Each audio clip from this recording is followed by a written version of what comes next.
You know what we all love about Pokemon? Cult sacrifices. Wait, what? Terrible experiments that change Pokemon's typing and appearance forever. What is this guy talking about? And what I love most of all is when all those cult leaders try to kill me. Okay, yeah, this guy's just full on insane. All of this and so much more will be revealed as I traverse the incredible story of Pokemon Insurgence. I won't just be playing through the game normally though. No, I'll be shooting for that infamous 100% Pokedex completion. That means fully completing the story and its very extensive post-game. Catching all 921 Pokemon, including 200 new regional forms, which will require me to complete an insane amount of side quests. Wait a minute, let me look this up. How long does it take to complete Pokemon Insurgence? 64 hours? Yeah, we'll be here for a while. So strap in for a story so full of darkness it will leave you questioning your own existence.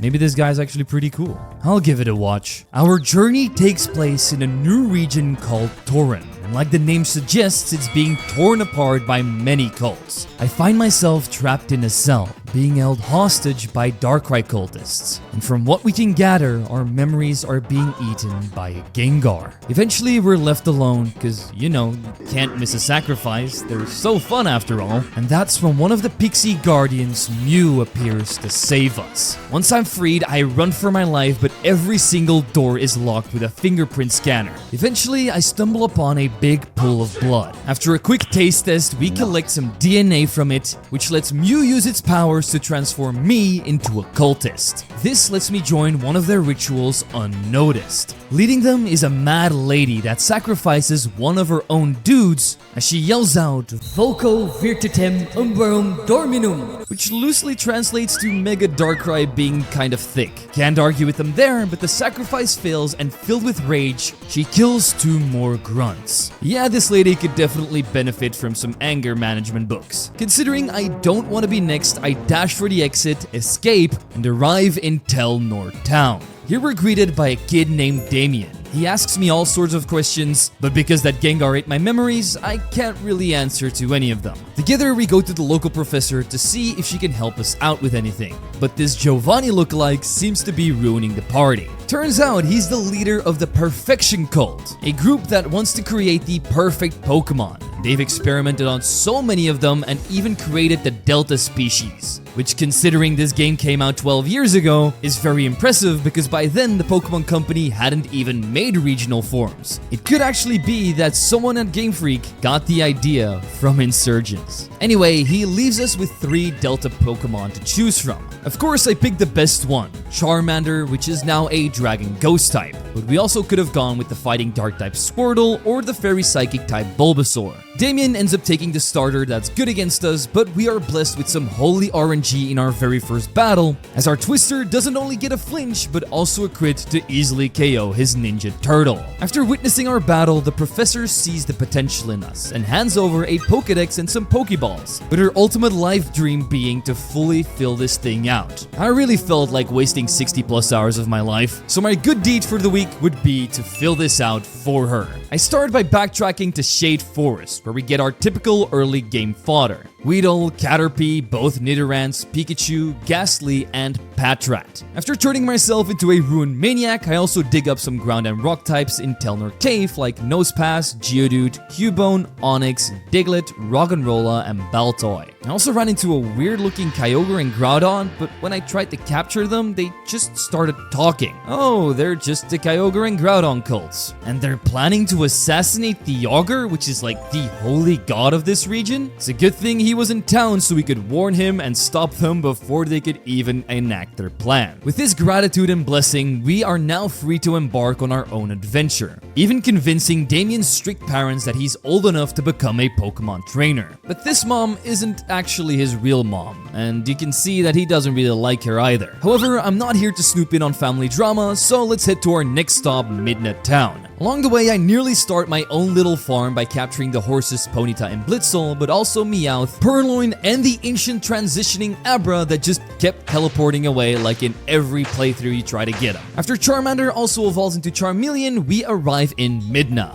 We check out the whole city, find some very useful leftovers, and take the minecart down to the local mine. Here I gather data for Pphanie, Woobat, and Drillbur. It takes our Metapod one fight to evolve into Butterfree 2, and in true Ash fashion, we trade it away immediately for an Elekid. In the deepest parts of the mine, we find a girl named Nora. She's just casually reviving fossils here. No, not with a medkit, but with her pixie guardian Celebi. After showing to her that we were also chosen by a mythical, she invites us to a tournament at the local trainer school and we become best buddies. I pick up all the ancient relics for later fossil revival and then join the tournament. I just had to get through 3 rounds against the Ninja Boy, Damian, and Nora here. But with our current squad of Charmeleon, Meowth, Zubat, and Pikachu, these fights became pretty trivial. So me, a 10-year-old kid with Alzheimer's, ended up winning the entire tournament. After which Nora and Damian get acquainted with each other and decide to race to Sunouch City, home of the first gym. I think I'll be losing this race because I've got other plans. We need to fill out the Pokedex some more. I put on my bathing suit and get ready for all the water types that were infesting Route 2,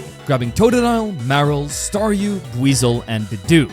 I also get a free Old Rod here from a fisherman, which I used to reel in a Corsola, Remoraid, Magikarp, Barboach, Quillfish, Carvana, Corphish, and Shelder by retracing our steps. I also heard that there was a Rotom haunting a family inside of Telnor Town by making them watch Disaster Movie on repeat, a fate I wouldn't even wish upon my worst enemy. After that, I travel west and bump into more Kyogre cultists. I follow them into the ancient ruins nearby where they try to catch a baby Riolu, but just before they were able to snatch and run with it, its mother appeared, mega evolved, and due to the 1000 plus aura it gained, the Abyssal Cult was forced to leave them in peace. With them out of the way, I can now aura form with my very own Riolu, but we also grab a Sandshrew and 3 Tyrogues for all of its evolutions. Inside of our next stop, Cyan Cavern, I grab a Magnemite, Makuhita, Sableye, Whismur, and a very important Relicanth. No, we won't be solving Reggie puzzles with him. The job he has is way more important. I then make it outside of the cavern where I lay my eyes on the gigantic Sunouch City. Here we save this Machop from a life of making sandwiches for its owner, and to intimidate our opponents even more, we buy the all-important Poop Hat. Some random guy told me it made me look very smart and sophisticated, which is why I used it to kickstart my movie star career at the broadcast tower. You see, they were looking for a trainer to catch an Axew and Delta Grimer, so naturally we put on a show for everyone and make quick work of both. Grimer is now a pure ground type, so with this heap of sand, the first gym should become a lot easier. But to ensure victory, we also train up Totodile to evolve into Croconaw and teach it Water Pledge. Now I was ready to take on Gym Leader Orion. Now he'd be a great acquaintance for Patrick Star, as his best friend is a rock that he keeps talking to. But I don't judge, Foster's Home of Imaginary Friends was one of the best cartoon shows anyway, so let's just get into our fight instead. His Vulpix is able to overpower a Croconaw with a combination of Confusion and Sunny Day. Axew can then clap back with a Dragon Rage, but unfortunately Deerling is just a bit too strong. Although due to the recall damage, only 1 Uproar from Rotom is all it takes to send it back to the forest. His final 2 Pokemon, Charmeleon and Ivysaur, also get their eardrums bursted, and that's how you win a first gym badge with a lot of noise. The neighbors then come in with a noise complaint and try to shut us up with a Kyurem. Wait, it's actually the Perfectionist Cult and they're here to take away Orion's best friend? The Rock? Oh, it's Reshiram. Yeah, I'll never make fun of geologists again. The cult ends up chasing after it, so for now we're safe, but Orion isn't too happy that his best friend's gone. Before I leave, Nora blesses me with an instant Lapras, this game's version of Surf. Don't ask me how it works, I'm just going to use it to backtrack to all the past routes so I can grab Pampur, Wooper, Krabby, Mantike, Tentacool, Lotad, Oshawott, Piplup, Ducklet, Shellos, and Clauncher. I also had to find a 1% encounter Timber in the Suntouched exitway before moving out to the next round to grab Seedot, Sudowoodo, Petilil, a male Ralts for Galate, and a female Kirlia for Gardevoir, then finishing off this section with a trade for Delta Scyther, which is now an ice fighting type, rocking a sick new design. I also grabbed some honey here so I can check off another side quest by luring out a Delta Apom out of someone's farm to stop its sneaky monkey business. It has the amazing type combination of Ghost and Normal, making it only weak to Dark, so this monkey will surely come in handy. Get it? This Apom has a hand on his tail? Okay, I'll shut up now. And I'm back because it's time for our rematch battle with Nora inside of Matchy Town. She tried to show me how dangerous her Celebi is, but that didn't work out at all. After some para-haxing, Charmeleon had an easy kill using Flame Charge. From there on out, the fight was incredibly easy. And you know what's going to make things even easier? The best addition in Insurgence, a secret base. If you have the money, you can buy anything a trainer could ever want, like a Fossil Maniac, EV and XP grinders, a Pika Taxi guy that can bring you around the map, and so much more. All of this can be combined conveniently in one place. But like Squidward in that one episode, we're hella broke right now because I'm spending all of my money on balls. Speaking of those, I used a couple of them to grab Misdreavus, Basculin, Fearow, Cyndaquil, Wingull, and the Ice Electric type Delta species form of Ralts. I think this Pokemon is probably a main staple for anybody that's played this game, so naturally, we'll be adding it to the team too. On to Vipik City to take on the second gym leader with a ridiculous level cap of 35. It's just holding me back from getting that final starter evolution. God, I hate edging in video games. I knew this fight was going to be trouble, so I sold all of my potions and ended up buying the EXP trainer, which lets you fight multiple Audinos that use Healing Wish, making this otherwise tedious Pokemon grind just a little more bearable. It's also how I easily evolved Apom into Ambipom and Ralts all the way into Gardevoir. Ready for the next showdown, I make my way to the gym and run into Damian. As usual, he's yapping on about his love for Mew and Celebi. Dude, we're in public. Stop. People can't know about these Pokemon. And of course, there's a Kyogre cultist listening in and he starts questioning us. Luckily, Damian is also a pathological liar, so with that excuse, we managed to sneak out of it. But this dude really needs to get his 7 brain cells together. Otherwise, he might get kidnapped or something. Can we now finally take on the second gym leader? Yes? Okay, wait, why am I suddenly having Vietnam flashbacks? Oh right, it's because this game is awesome, but at some points, it just lacks the tools to beat certain fights, definitely at the start of the game. And when you're playing on hard mode like me, that only makes it worse. It actually caused me to turn it off at certain moments because it just made me waste too much time grinding. But what makes this fight incredibly hard is that he has a ton of fully evolved and strong Pokemon, starting with Delta Metang that sets up all kinds of entry hazards. I'm talking Toxic Spikes, Sticky Webs, Stealth Rocks, the whole shebang. I have no way to remove those, so any Pokemon I switch in just gets one shot between all the damage they take and being slowed by 50%. The only answer I had without having to spend hours grinding up different teams was taking out our savior Relicanth and using its ancient powers to try and get Omni boosts. It only has a measly 10% chance of actually triggering, and I needed at least 2 of them plus some extra luck to win this fight. So yeah, it took me a very long time to beat this guy, but this is how I did it. We start by spamming ancient powers to get those 2 precious Omni boosts on Metang. Yes, the hazards are still up, but we can take it out safely so that he goes into Heracross. It always survives a Rock Tomb, but we can tank a close combat now due to our boosted defenses and still get the KO here. It doesn't stop there, we can also barely just survive a drill run from his Mega Beedrill before burying the bee under a pile of rocks too. His Krogunk always goes for Sucker Punch, so to counteract that, I use Yawn to put it to sleep and then finish it off yet again. Once Tentacool comes out, it's unfortunately time for Relicanth to hit Tahei. But it's fine, he's done his fair share of carrying. Gardevoir can sting the jellyfish with Shockwave, but then he brings out his final Pokemon, Gengar. I magically survive a Venoshock, which is now doubled in power because we're poisoned, get off some very necessary chip damage so Ambipom can come in, avoid the crit Venoshock, and finally end this disaster of a fight with Shadow Punch. Second gym beat me at last. I never want to see Xavier's face ever again. But after leaving the gym, more trouble starts brewing. A hiker hands me a note that says, "We have your friend.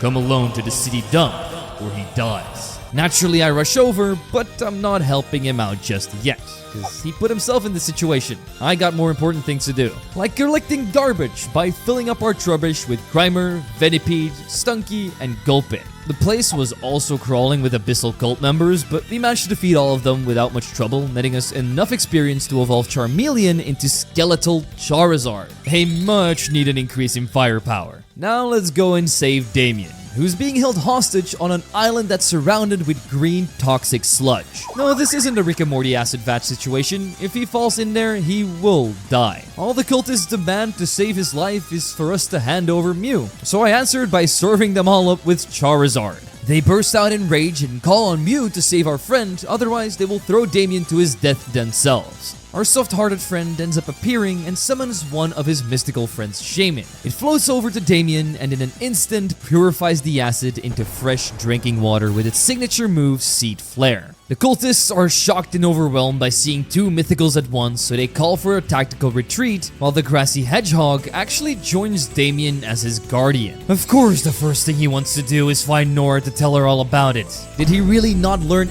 anything from what just happened? Seriously, sometimes I wish his parents would have never allowed him to join our adventure. But at least we can now also use Shaman's powers to purify water should we ever find ourselves in the same situation. I then backtracked to Route 4 because I left behind my son Mudkip. I'm sorry, kiddo. You can join me from now on. Straight after, I travel south to the crossroads where we can grab a lot more Pokemon like the Transformer Ditto, Whippoonbell, Fletchling, Kecleon, Growlithe, and a Slowpoke while surfing. Following up were the encounters on Route 5. Cottony, the cat duo Glameow and Luxray, more starters in Servine and Prinplup, as well as Roselia and Floette. There was also a really strange cave here filled with perfect replicas of humans made out of stone. I didn't want to get stoned myself, so I rushed back to the exit, picking up a Machoke and a Boldore on the way out, before arriving at our next destination, the cozy town of Coril. This is where I find our first Meluetta puzzle. There's 8 of them in the game and they get progressively harder, but we'll have to complete them all if we want to get her on the team, as she unlocks a special ability for Mew that will be necessary to find a lot of legendary Pokemon in the post-game. In and around the rest of town, we also capture Gastrodon, Skrelp, Tentacruel, and Squirtle. We can now enter the Scientist Institute to check off another side quest. I bring out my best Colress impressions so we can join their exclusive club of scientists and immediately get asked to help out. You see, one of the Pokemon they're experimenting on broke out and freed some of the others that are destroying all of their equipment and research. So in the hope of finding some rare species, we enter the storage room and find fossils running wild everywhere. I gather up Lord Helix, Archon, Lileep, and the main culprit Kabutops to easily save the scientists' research. For now, our business here is done, so we travel north to the Rezai Desert. After sifting through the sand, we're able to catch a Vibrava, Hippopotas, and Krokorok. Inside of the Rezai Cavern, however, I also grab Graveler, Dugtrio, and Marowak. While going through this place, I also have my very first encounter with the Sky Cult. You'd think they'd be flying planes or something, but no, they're holding this innocent miner hostage because of some mysterious scroll him and his kids found. Apparently, it has the details to summon the god of the skies, Rayquaza, and if he doesn't hand it over immediately, they're going to blow up the whole cavern with his family still inside. Reluctantly, he hands it over and disappears down the ladder, but their leader acts like the godfather and blows up the cave anyway, with the whole family inside, mind you.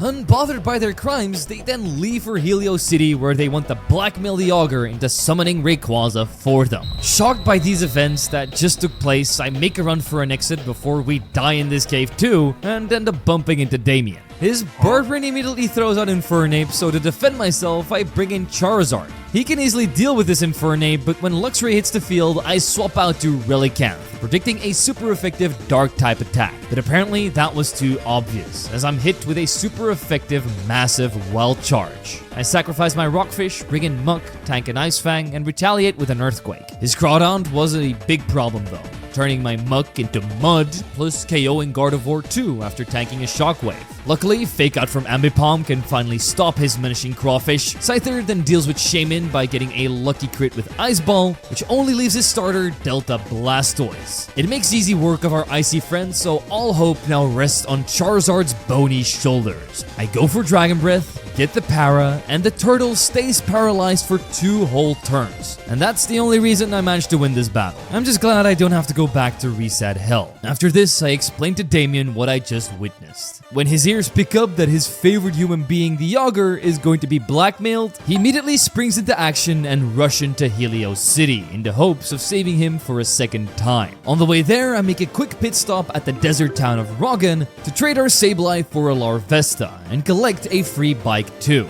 The guy that gave it to me just wants a favor in return, which sounds like a great deal to me, so I accept and don't think about the consequences of my actions. There's also a game corner here, but since our funds are already low enough, I really didn't want to add gambling to my list of things to do. Look at me being smart with money. that normally never happens. On Route 6, we continue our Pokedex completion, finding the water types Lapras, Dugong, and Swanna. While strolling through the grass here, we throw some more round hard objects on animals to catch the former world champion Pachirisu, Amolga, Gogoat, Farfetch'd, and the electric twins plus Landminen that we'll both need for a trait later on. This golden bridge here marks the entrance to Helios City, this region's metropolis and home of the Augur. As soon as I enter, we see Damian bearing some bad news. The Sky Cult already took over the Jade Tower and are holding the Augur hostage as we speak. They're blocking off the entire building, so we'll have to find another way in, and Damian suggests using the sewers. Normally I'm down for a little splash in the stash, but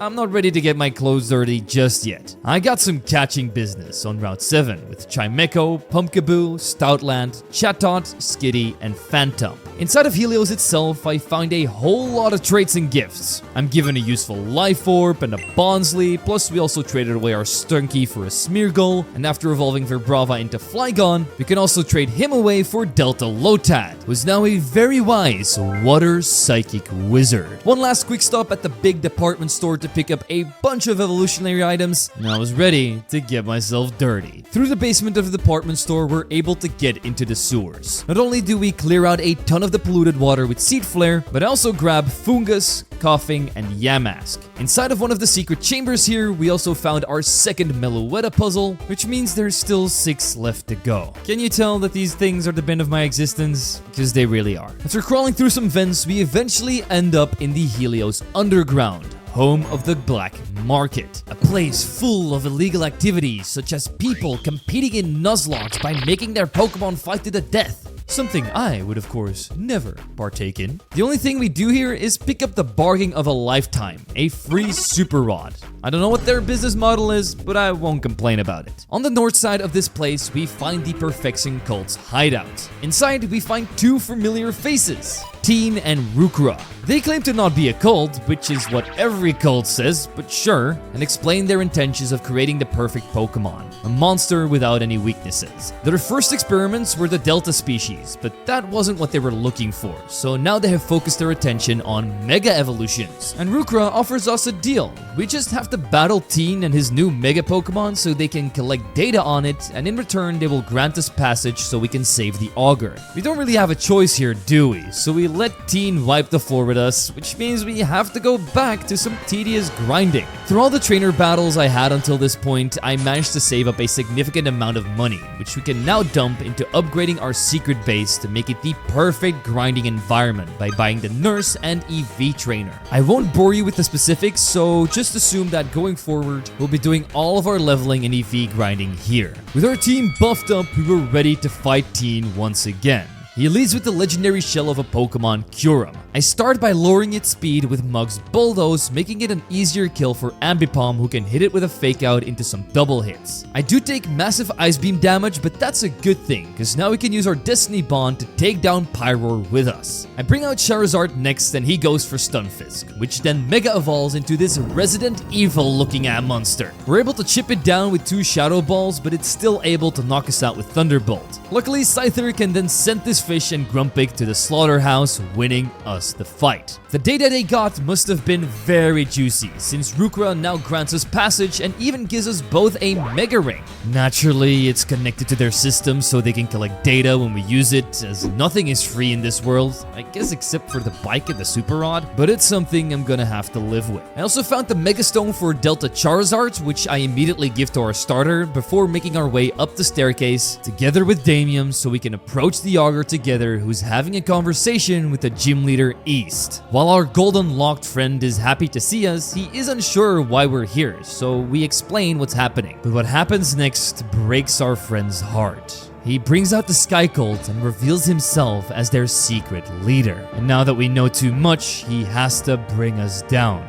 He explicitly says that he wants to kill me in particular for all the things that I've done to him. I don't remember what I did because a Gengar had a feast in my brain, but it must have been bad if he wanted to kill a child. Yearn gives us one last chance to live though. We have to battle the flying-type gym leader East, one of his lackeys, and whoever loses will get used for a sacrifice to summon the green legendary dragon. So after focusing up like it's high noon, put my life on the line to win this fight. East's first Pokemon is Skarmory, who can set up stealth rocks, but it immediately gets zapped to death by shockwaves from Gardevoir. His Noivern then hits me with a Draco Meteor, but it isn't enough to knock us out, so Ice Beam drops the bat out of the sky too. His Kingdra was bearing a grudge for its fallen teammates, as it then took down not only my Gardevoir, but also Ludicolo with ease. Fortunately, Ambipomp's trusty combo of Fake Out and Double It can deal with the massive Seahorse. Talonflame then knocks out my Monkey with Brave Bird, so now it's time for me to test out Mega Charizard. Its new ability sets up Darkness, a new kind of weather that increases the damage of Ghost and Dark type moves. Yeah, it's basically the Grim Reaper in Dragon type form. I know. Following up, we also KO his Gliscor and do some decent chip damage on his ace Mega Altaria before getting down by another Earthquake. But I can live another day as Scyther saves my life with one final Icicle Crash. Yearn then squares his loyal subjects because a strong leader always has to keep his promises and takes him to the top of the tower to start the ritual. We follow after them and see that he possesses a huge ass crystal that's filled with infinite power. He wants to use it in combination with Mega Rayquaza to fully topple the region and take over the world for good. Yeah, I'm gonna nope him right here, that's not gonna happen. Luckily, in the hands of a moron like this, even the strongest Pokemon alive becomes a joke to me. Even though I won, Yearn tries to revive Rayquaza, but all of a sudden a chilling icy wind comes out to weaken Rayquaza. It's Damian, and for once he's the one saving me. He then summons his guardian Shaman and uses its Seed Flare to shatter the crystal into multiple pieces that scatter all over the region. Yearn is fuming at what just happened and swears eternal revenge on us before taking off on the back of his flying snake to look for the crystal pieces. I thank Damian for his help, and as reward for all this, he hands us the third badge as well as East's will, which states, "Please tell my wife and children I love them." I'm sorry, man. I got no time for that. Guess they'll just have to find out from the police. Because our next destination should be the old library of Utira Town, which might hold some answers to the many questions we have. Like, why haven't you liked the video yet? Do it right now while I change my outfit. Because I have had one too many shithead comments thrown at me from random strangers, and now they'll be bowing down to me like a king. This wonderful new fit. Now, is it just me, or is it getting kinda hot and steamy in here? No?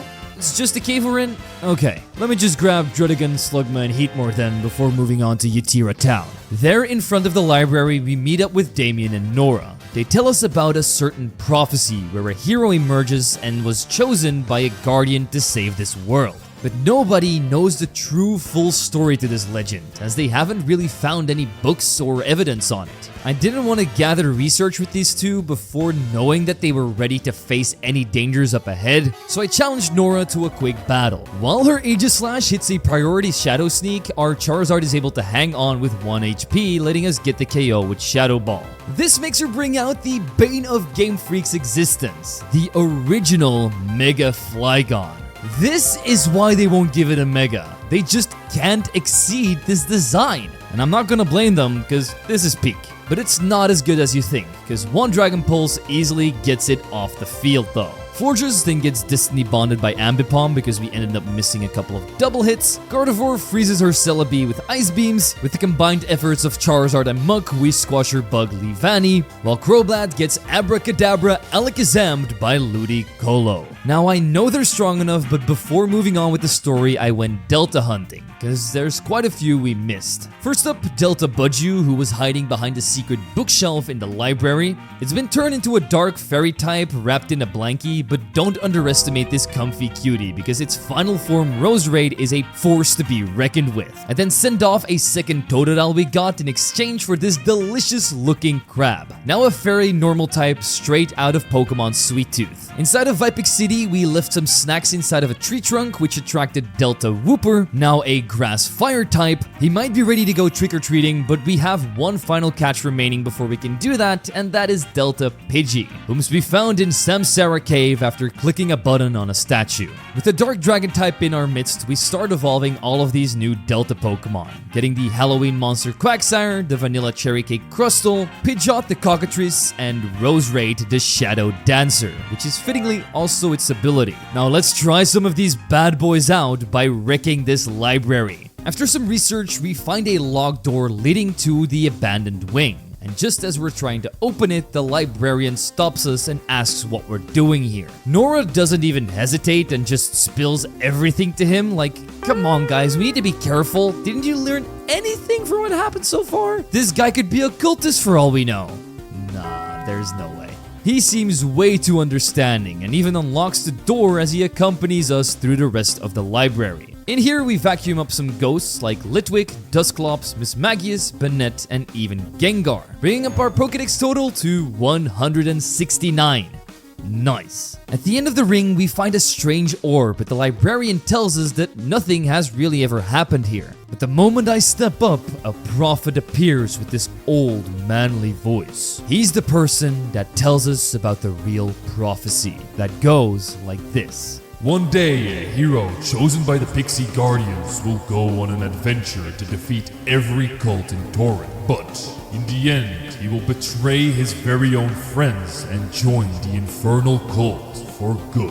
Whoa, that's crazy, because we've been battling cults, and I don't see myself joining one of them anytime soon. They're way too crazy. Shocked by this devastating news, Nora and Damian instantly start fighting on who's going to betray who, and she even pulls out the "you and your big mouth that got you kidnapped" card on Damian, who stays remarkably calm and just says that we should head for Sonata City and not dwell on this for too long. Oh yeah, the librarian also saw all of this too, so let's just hope he doesn't do anything crazy. With this business concluded, we can trade in our dusty old bugs for some new Pokemon on Route 8. Here we find the Broccoli Head Delta Munchlax inside of a hidden grotto, who's now a grass type with the ability Thick Fat. So we quickly evolve it into Snorlax and add it to the team, because it's gonna be hard for our opponents to take down this bulky mass. I also collect more data on Kangaskhan, Rapidash, Chansey, Wigglytuff, and Houndoom, while using the Super Rod to snatch up Octillery, Luminion, and Wishcash too.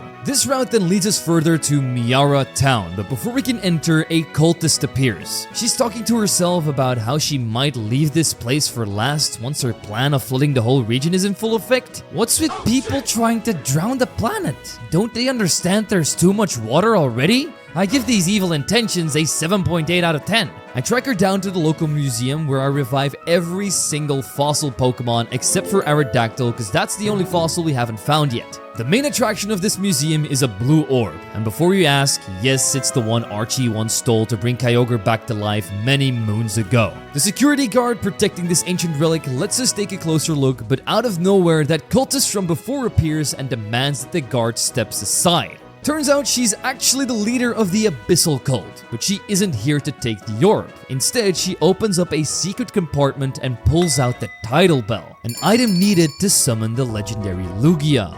She then further reveals that this orb is fake because she already has the real one in her possession, and will be waiting for us on the Whirl Islands in case we want to stop her. Considering I'm not the best swimmer, we start surfing down south, and on the way we catch a Mantine, Wailmer, and Sunkern, followed by a Quagsire, Carbink, Gigalith, Golem, Celio, Laron, Sharpedo, Glalie, Cryogonal, and Crawdont inside of the Whirl Island caves themselves. Inside of these, we also get our third mysterious scroll by getting another Meloetta puzzle done, and now it's on to the big showdown with cult leader Audrey, who's ready to ring some bells. I mean, the Tidal Bell, of course. She uses it to make Lugia pop out of this big waterfall to fight by her side and stop me from interfering. But I throw out my Roserade to protect myself and immediately KO her Lantern and Delta Superior with the power of the moon. They did set up the rain with a drizzle, activating her Ludicolo Swift Swim, combine that with a Hydro Pump, and yeah, we're basically washed away here. I send out Broccoli Rob, who takes like no damage from her Ice Beams thanks to Tick Fat, letting us Belly Drum and KO the Dancing Mariachi with Razor Leaf. She then Mega Evolves her Crawdont, and god do I wish this was real. However, she gets super greedy using Swords Dance, so we get another easy KO with Razor Leaf. Lugia then finally takes the stage, which turns into a war of attrition, as it has Multiscale, Leftovers,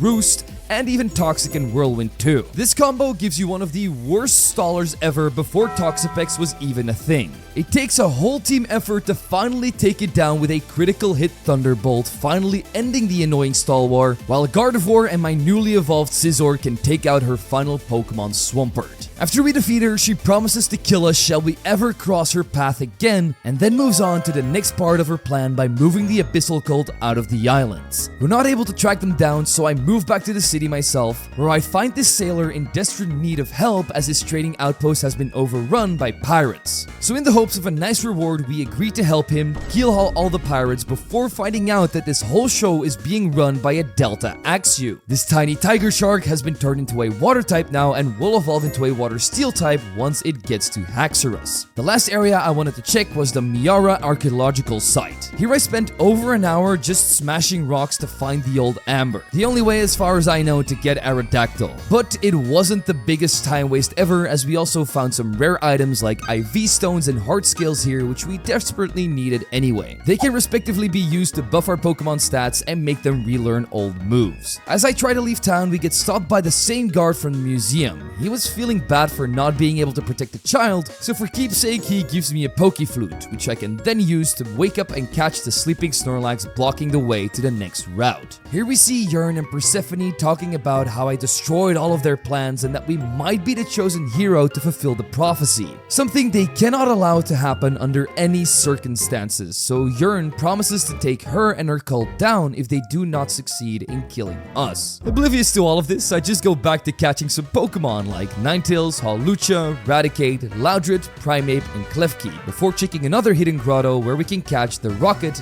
Delta Combi. Now a Fire Steel type with its evolution Vespiquen having Levitate to negate its biggest weakness, ground type attacks. The path then leads us to our next destination, Sonata City, where I add Delta Haxorus and Vespiquen to the team to exploit the gym leader's weaknesses. But she doesn't only use normal and fairy type Pokemon, she's also Orion's sister Harmony, whom we had one encounter with back in Sunouch City. As our battle begins, we pull out the classic Ambipom strat and take both of us down with Destiny Bomb. Charizard and Roserade then both get overpowered by her Azumarill's play roughs. Luckily, Haxorus is able to get off a Swords Dance to take this, Gardevoir, and Sylveon out in the following turns. But that's when this battle starts to get shaky, because if you thought Whitney was bad, wait until you see her ace, Mega Miltank. Not only did it survive a +4 boosted Aqua Tail, it then just sat on my Haxorus, which immediately knocked it out. Luckily, we used Scissor's low sweep cross drop combo to finish off the cow, but that still left her with Togekiss. While she got a couple of lucky air slash flinches, our Queen Bee still grabbed the win with Iron Heads, netting me the 4th badge. Before I can celebrate though, Nora comes rushing in, interrupting our conversation, and tells Harmony that the power to the hospital up north has been cut. I know we probably should go and help those sick people before we die, but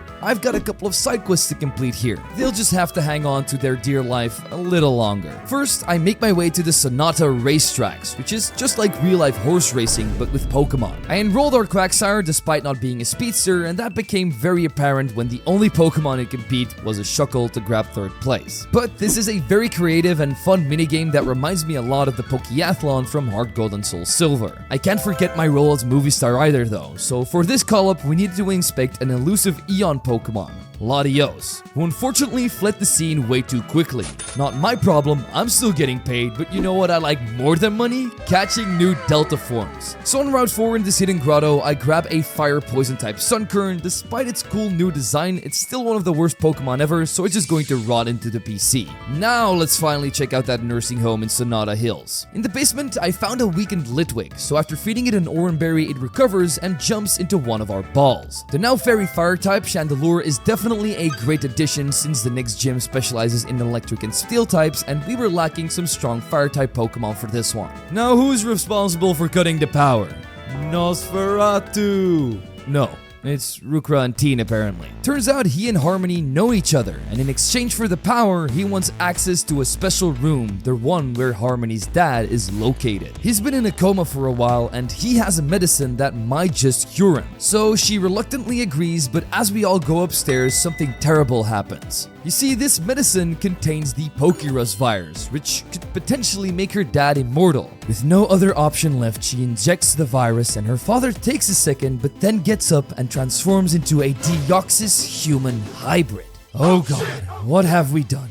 What monster did we just create? Her dad, who's clearly having some mental side effects from the drug, takes off and kidnaps Damian in the process. So in order to save our friend, Nora is going back to the library in hopes of finding an answer there. For now, we have no choice but to move on and hopefully track them down somehow. Our search led us to Route 10, where our catches consisted of Maractus, Azumarill, Breloom, Politoed, Empoleon, Carnivine, and Floatzel. On Route 11, I continue with Wynaut, Miltank, Sceptile, Tropius, Scyther, Clink, and Yon Mega. With another successful catching spree finished, we arrive in Kepler City's observatory. It's being ran by the local gym leader Anastasia, but after a brief meeting with her, the weather suddenly changes into this heavy rainfall. Of course, Audrey is behind this, who flies in on Lugia. Her plan is now in full force, and if we want to stop her, we need to get access to her secret hideout, located deep underwater in Maelstrom 9. Luckily, Anastasia has some extra scuba gear for us, so we put that on and use it to dive to the bottom of the sea. Here we found a school of Gorbis, Kingdra, and Huntail, which were all added to the Pokedex total before finding the secret Abyssal base. Damian actually came in handy for once because of the Abyssal Cult DNA we gathered from him. I can change into one of their own now, letting me explore the place freely.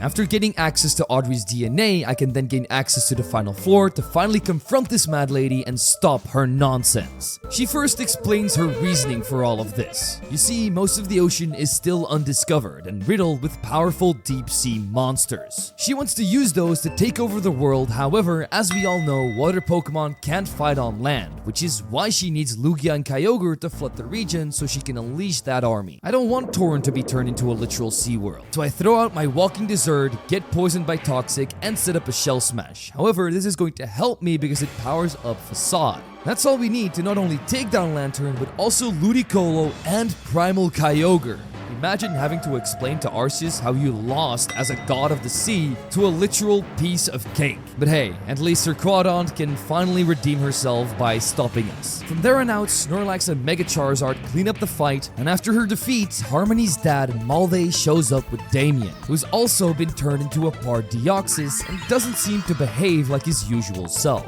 They now want to make this world a better place by infecting everyone with the Pokerus virus. So they ask Audrey to join their cause in exchange for Kyogre's crystal, but she refuses. So Malde then tells her that Damian can now remember everything, how his own mother abandoned him in search of world domination. Now he's here to take revenge by snatching the crystal from her, which releases Kyogre, who then promptly drags Audrey to the depths down below.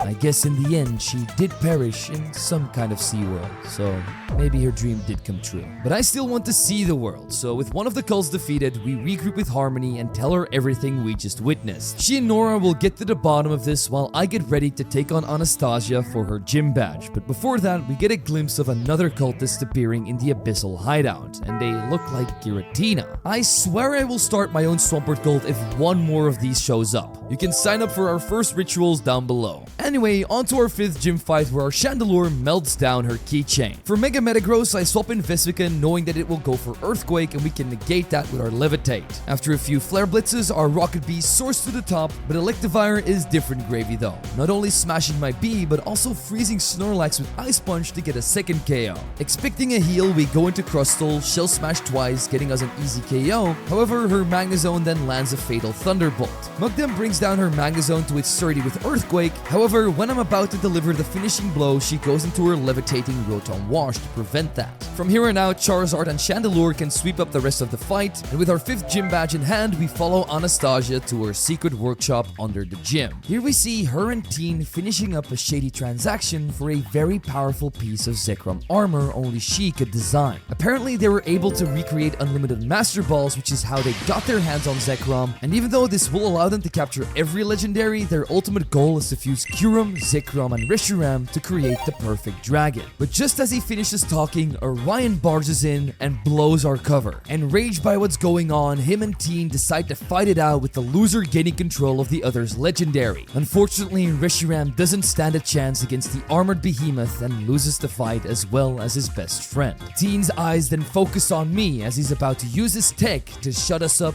once and for all. First things first, I throw out Haxorus and get off a free Swords Dance due to a focus miss, letting me overpower his Grumpig and Luxray easily. He then sends in his heavily armored Zekrom, and while it looks incredibly cool, it's actually really bad for us, cause he outspeeds and destroys me with a Thunderbolt. Mucken then gets some decent damage in with Earthquake, and this also locks him into Outrage. Knowing this, I bring out Crustle for the negate and an easy KO with Play Rough. Roserade then gets the better of his Pyroar and Mega Charizard, and end off the fight with Ambipom's Destiny Bond. After the loss, he bolts immediately.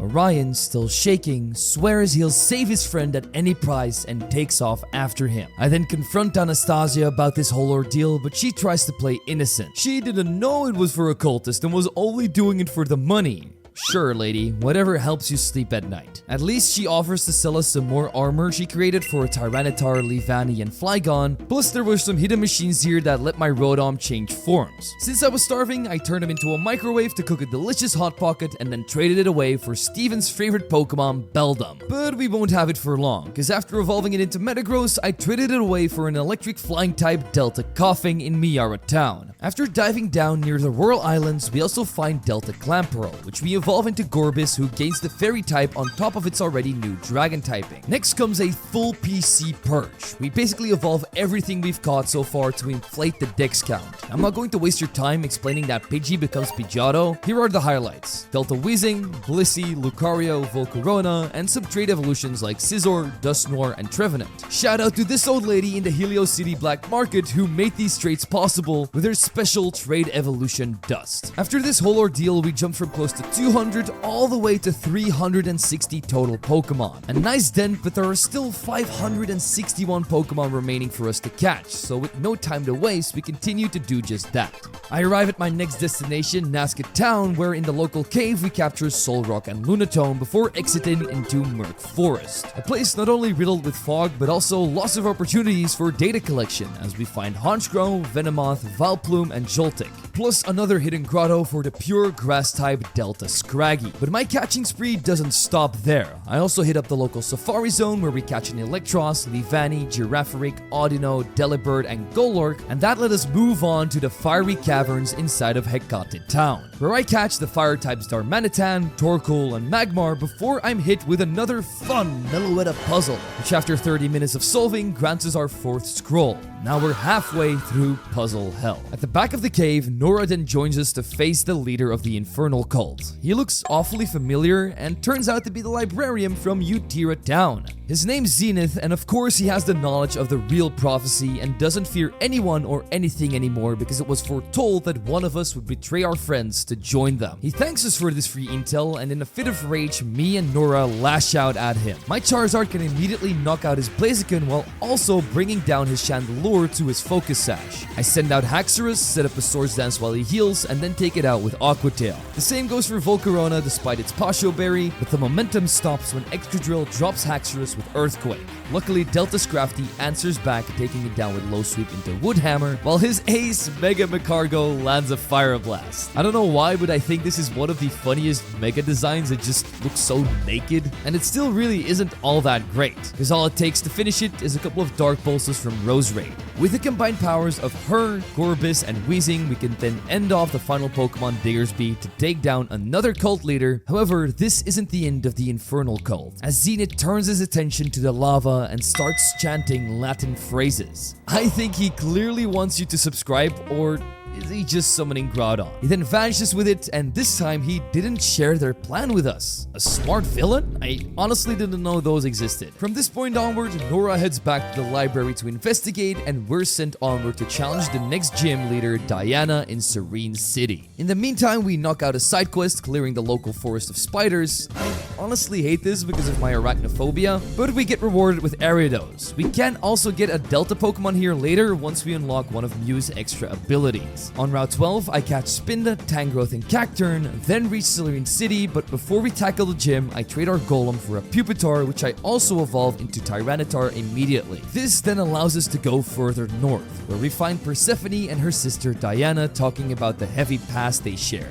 and how Persephone hasn't forgotten how she was abandoned by her family and has sworn to take revenge ever since. Diana tries to convince her that all is forgotten and she should drop out of this dangerous cult immediately, so so they can be a normal family again, but she won't listen and notices we are standing right behind her. So we get forced into a battle, but since she came woefully unprepared, this one was rather easy, as one Swords Dance from Haxorus is enough to kill our first 2 Pokemon with Bullet Punch, and then Roserade can finish off the rest without even taking any damage since her whole team is weak to our Delta Flower Bouquet. We did get to see a very cool Mega Zoroark in this fight though, but besides that, she just storms off and swears to take us down if we ever meet again. For now, I ignore her empty threats and take on her sister, the 6th gym leader, who specializes in Psychic and Ghost types. She opens with Delta Milotic and Mega Charizard nearly knocks it out with a single Shadow Ball. It does survive, sets up a Calm Mind and even gets a full restore in, but Lunar Callan into Shadow Ball finally brings it down. Gengar answers and trades with Charizard, but Roserade removes it with Dark Pulse before falling to a boosted Gardevoir. After this though, we can just set up a Swords Dance because of a missed Focus Blast, and sweep through her Gardevoir, Cresselia, Chandelure, and even Mega Gothitelle, earning me the Dreamland Badge. Now back on the streets, I noticed a strange shadowy cat figure scaring the brains out of anyone that came near it. So many different people told me about it, and once we gathered enough data, it revealed itself as Delta Liepard with its unique type combination of Ghost Fairy. It's still a trash mon though, so it didn't really get used much. Our journey continues on to Route 13, where I add Sawsbuck, Blossom, Fluffy, Linoon, Dustox, and Parasect to the decks. Before moving on, I briefly ascend to Hollywood Star status by completing another TV mission, catching the Ghost Rock-type Delta Solosis, who I evolve into this very cursed-looking Reuniclus. Next stop, the Dragon Ruins, to search for Teen and our friends Reshiram. On this mountain, I only grab a Charizard before meeting up with Nora to confront him. Just as he begins another ritual, this time trying to fuse the 3 Unovan legendaries into one Ultimate Dragon, the plan fails because he doesn't even know the creature's name. In fact, nobody does. So now his dream is shattered, forcing him to settle for Zekrom and Kyurem White. I do wonder if Game Freak will forever leave this legendary dragon a mystery, or if they will one day reveal it. Anyway, we're led into another showdown, this time a double battle with Nora, and she quite literally carried me through this fight, because all of our Pokemon got knocked out and her Celebi was still standing in the end. I did get to see an awesome Mega Typhlosion, something Game Freak should probably cook up ASAP because they left our boy in the dust with Legend ZA, but I'm sure he'll get one sooner rather than later. After losing, Zekrom abandons Teen, refusing to obey such a weak trainer. Orion returns as well, finally reclaiming his friend Reshiram, and with that cultist defeated, we shift our attention to the Infernal Cult, whose base lies somewhere in the surrounding mountains. But before we leave, Nora gives us a hair of Celebi, granting access to its Tesseract ability. That will allow us to travel back in time in certain locations to complete puzzles and get other legendary Pokemon. By diving down a pond in Serene City, I reach the mysterious passageway, home of a mysterious looking tower where we can catch Sigilif, Noivern, Mawile, and Vivillon. After a long climb to the top, we can collect this ancient egg of a Delta Noivern with a node attached to it. A mysterious scientist was apparently able to breed Delta Pokemon, something previously thought impossible. According to the note, we should look for them in Gaia Town, which goes straight onto our ever-growing to-do list. In the meantime, we see Yearn in a very mysterious place, talking to what seems to be Giratina cultists. The former Augur thinks these people are pulling all the strings around here, and it seems like they've been using him for their own benefit. However, he won't remember any of this as they send him back to the real world and erase that part of his memories. I don't know anything about this, so I just go on to Route 14 to pick up Vespiquen, Meowstic, and a Dene, plus a regular Scraggy that was hiding in a grotto too. The road eventually leads to Oranos Town, where a suspiciously familiar figure is giving a speech about a miracle vaccine for the spreading Deoxys virus. He's encouraging everyone to visit the town hall for an injection, but before joining the line we make a quick trade, swapping Gyarados for Gible to get the full Garchomp line, and soon discover that we're the 100th vaccine recipient, earning a special prize in the back room. No, I don't want to go back to the back rooms. Phew.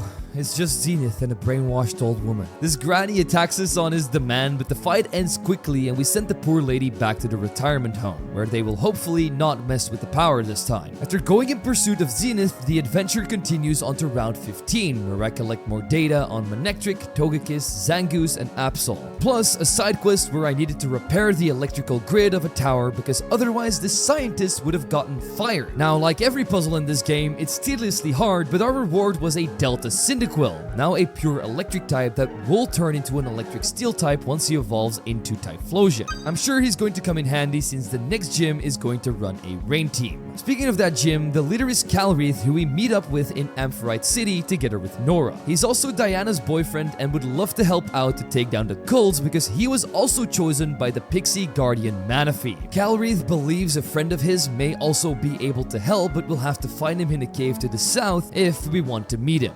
Nora rushes on ahead, repeatedly warning that it might be a trap because she doesn't fully trust Calreath, so hopefully we're not about to lose another friend in this scenario. On the way south, the Delta Noibat egg we found earlier finally hatches into its grass steel type form. A really good typing only shared by the wall that's Ferrothorn. But now we're going to utilize it on this speedster of a Noivern.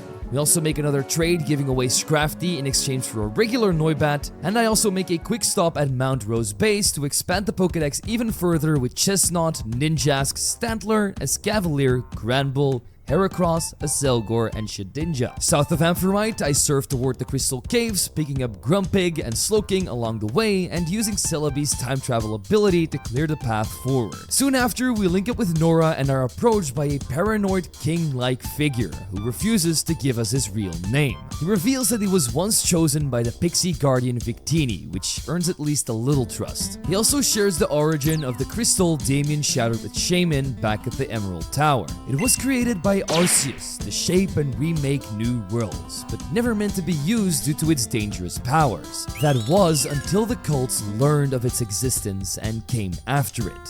That's why a set of Crystal Guardians were appointed to defend it.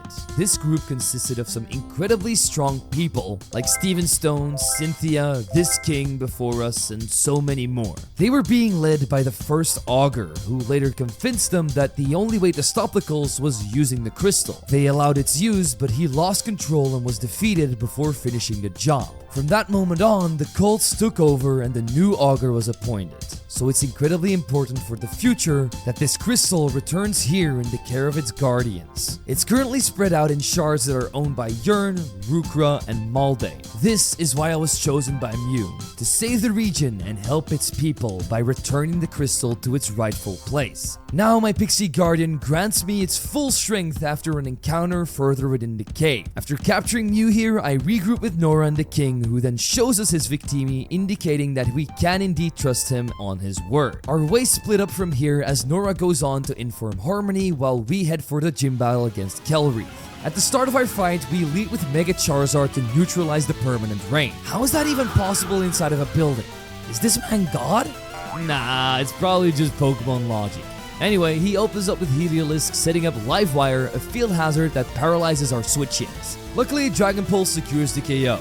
This beauty of a Delta Dragonite follows, now an electric water type who drops Charizard with Earthquake after surviving a Shadow Ball. Delta Noivern answers with Petal Dance only to fall to a regular Dragonite superpower, but we respond with Roserade's Moonblast to remove it. Then the green Zeus-like Mega Politoed comes out who resets the rain with Drizzle, but I land a Lovely Kiss to put it to sleep. It then tanks multiple Moonblast though and even takes down Roserade, but luckily our new Delta Typhlosion steps in, gains 2 special attack boosts with Charge Beam, and finishes Politoed with Thunder. His Guardian Manaphy can't withstand the electric pressure either, so that leaves just his Goodra. Typhlosion weakens it with Flash Cannon but can't close the fight, so Scrafty seals the match with one last decisive head smash. With that, our so-called Rain God is defeated and I can claim my 7th gym badge.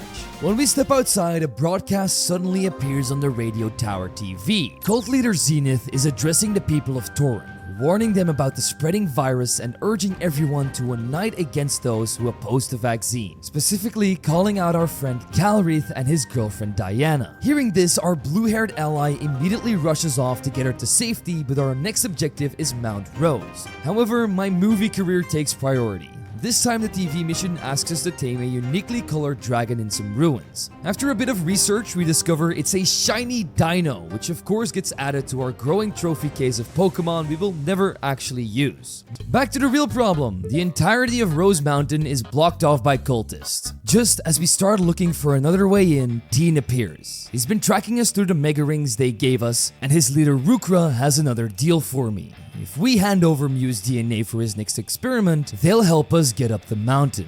I mean, we don't want to help him, but do we really have a choice here? Not really. So we regroup at the Perfection base and learn that Rukra wants to recreate and enhance Giovanni's Mewtwo experiment from Kanto. We follow them back to the lab, and after they successfully recreate Mewtwo, we continue with a battle against Teen so they can carefully gauge his strength. Our Snorlax can easily crush his Poliwrath, Gallade, and even this Mega Zebra that might actually be my least favorite custom Mega in the game, all because we were able to set up a belly drum and heal up with Synthesis. Their newest creation, Mewtwo, then finally deals some serious damage with Psyshock, though Snorlax still manages to take it down before falling to Kyurem's Ice Beam. With a bit of chip damage from Noivern and a Moonblast from Roserade, Kyurem eventually does get defeated. However, Delta Darmanitan is able to sweep through both Roserade and Typhlosion with Earthquake, turning the battle into a last stand. Fortunately, our Mega Charizard closes the fight with a single Shadow Ball, defeating Teen once again. Rukra then scolds at Teen for being a useless trainer, and he tells us that Zenith is one of the most dangerous people around. Since he can somehow control the minds of people with a vaccine, and now that he has a piece of the crystal, there's no telling how strong his powers will become. However, the virus Rukra created is somehow immune to his brainwashing powers, and on top of that, he has also disclosed a deal with Malde and Damian, where he won't reveal their location, which he can track through their psychic powers in exchange for their help. So we return to Mount Rose and quickly reunite with our Deoxys duo.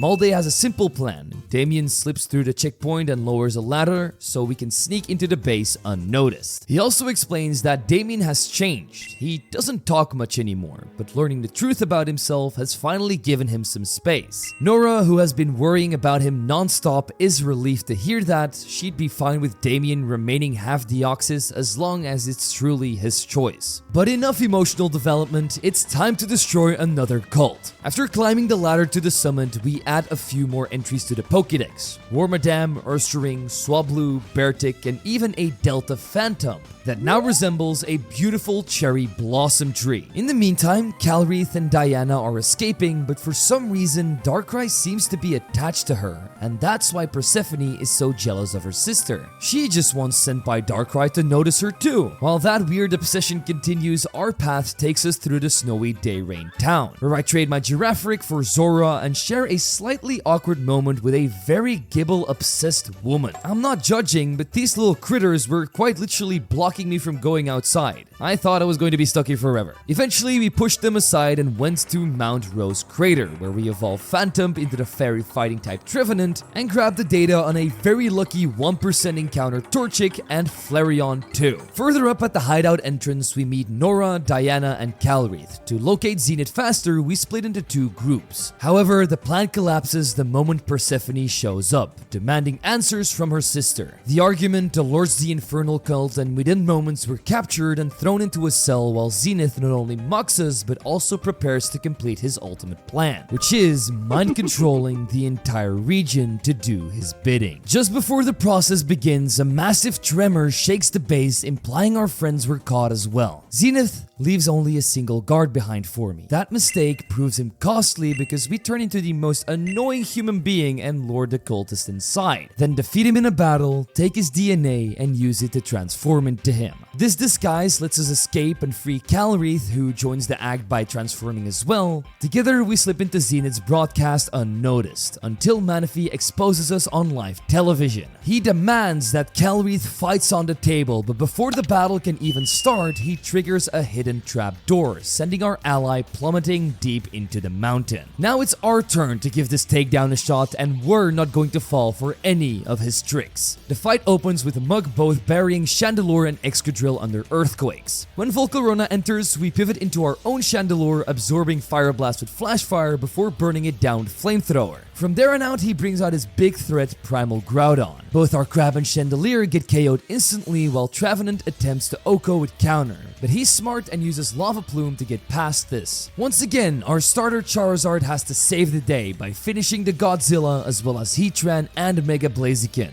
Just like that, the Cult Slayer strikes again. The battle ends with Zenith collapsing onto the table. Moments later, the prophet from the library reappears, but he isn't who he claims to be. It's revealed there was never any prophecy at all. It was just a lie so someone else could pull the strings from behind the scenes. And he does this by referring to his own master as her, hinting that there is indeed another mastermind who gave Zenith his powers and set the cults in motion. Now that he's unconscious, however, we take Zenith's DNA and piece of the crystal, transform into the fallen cult leader, and finish the broadcast ourselves, lifting the mind control curse from the people of Tauren. And I also hope they all saw the ad for our channel memberships, which allow you to be named after Pokemon in our videos among some cool other perks. Yeah, it's a pretty nice deal that you can actually check out in the description if you're interested. Anyway, just as we wrap up here, Nora and Pphanie arrive, but the entire base begins to collapse when Groudon breaks free and swims through the lava. We can't go after it because we still need to rescue Diana, who's locked up in a cell. She tries to help us by letting out her guardian Cresselia, but Pphanie steals its Pokeball so she can force Darkrai to join her and even leaves her sister behind to die.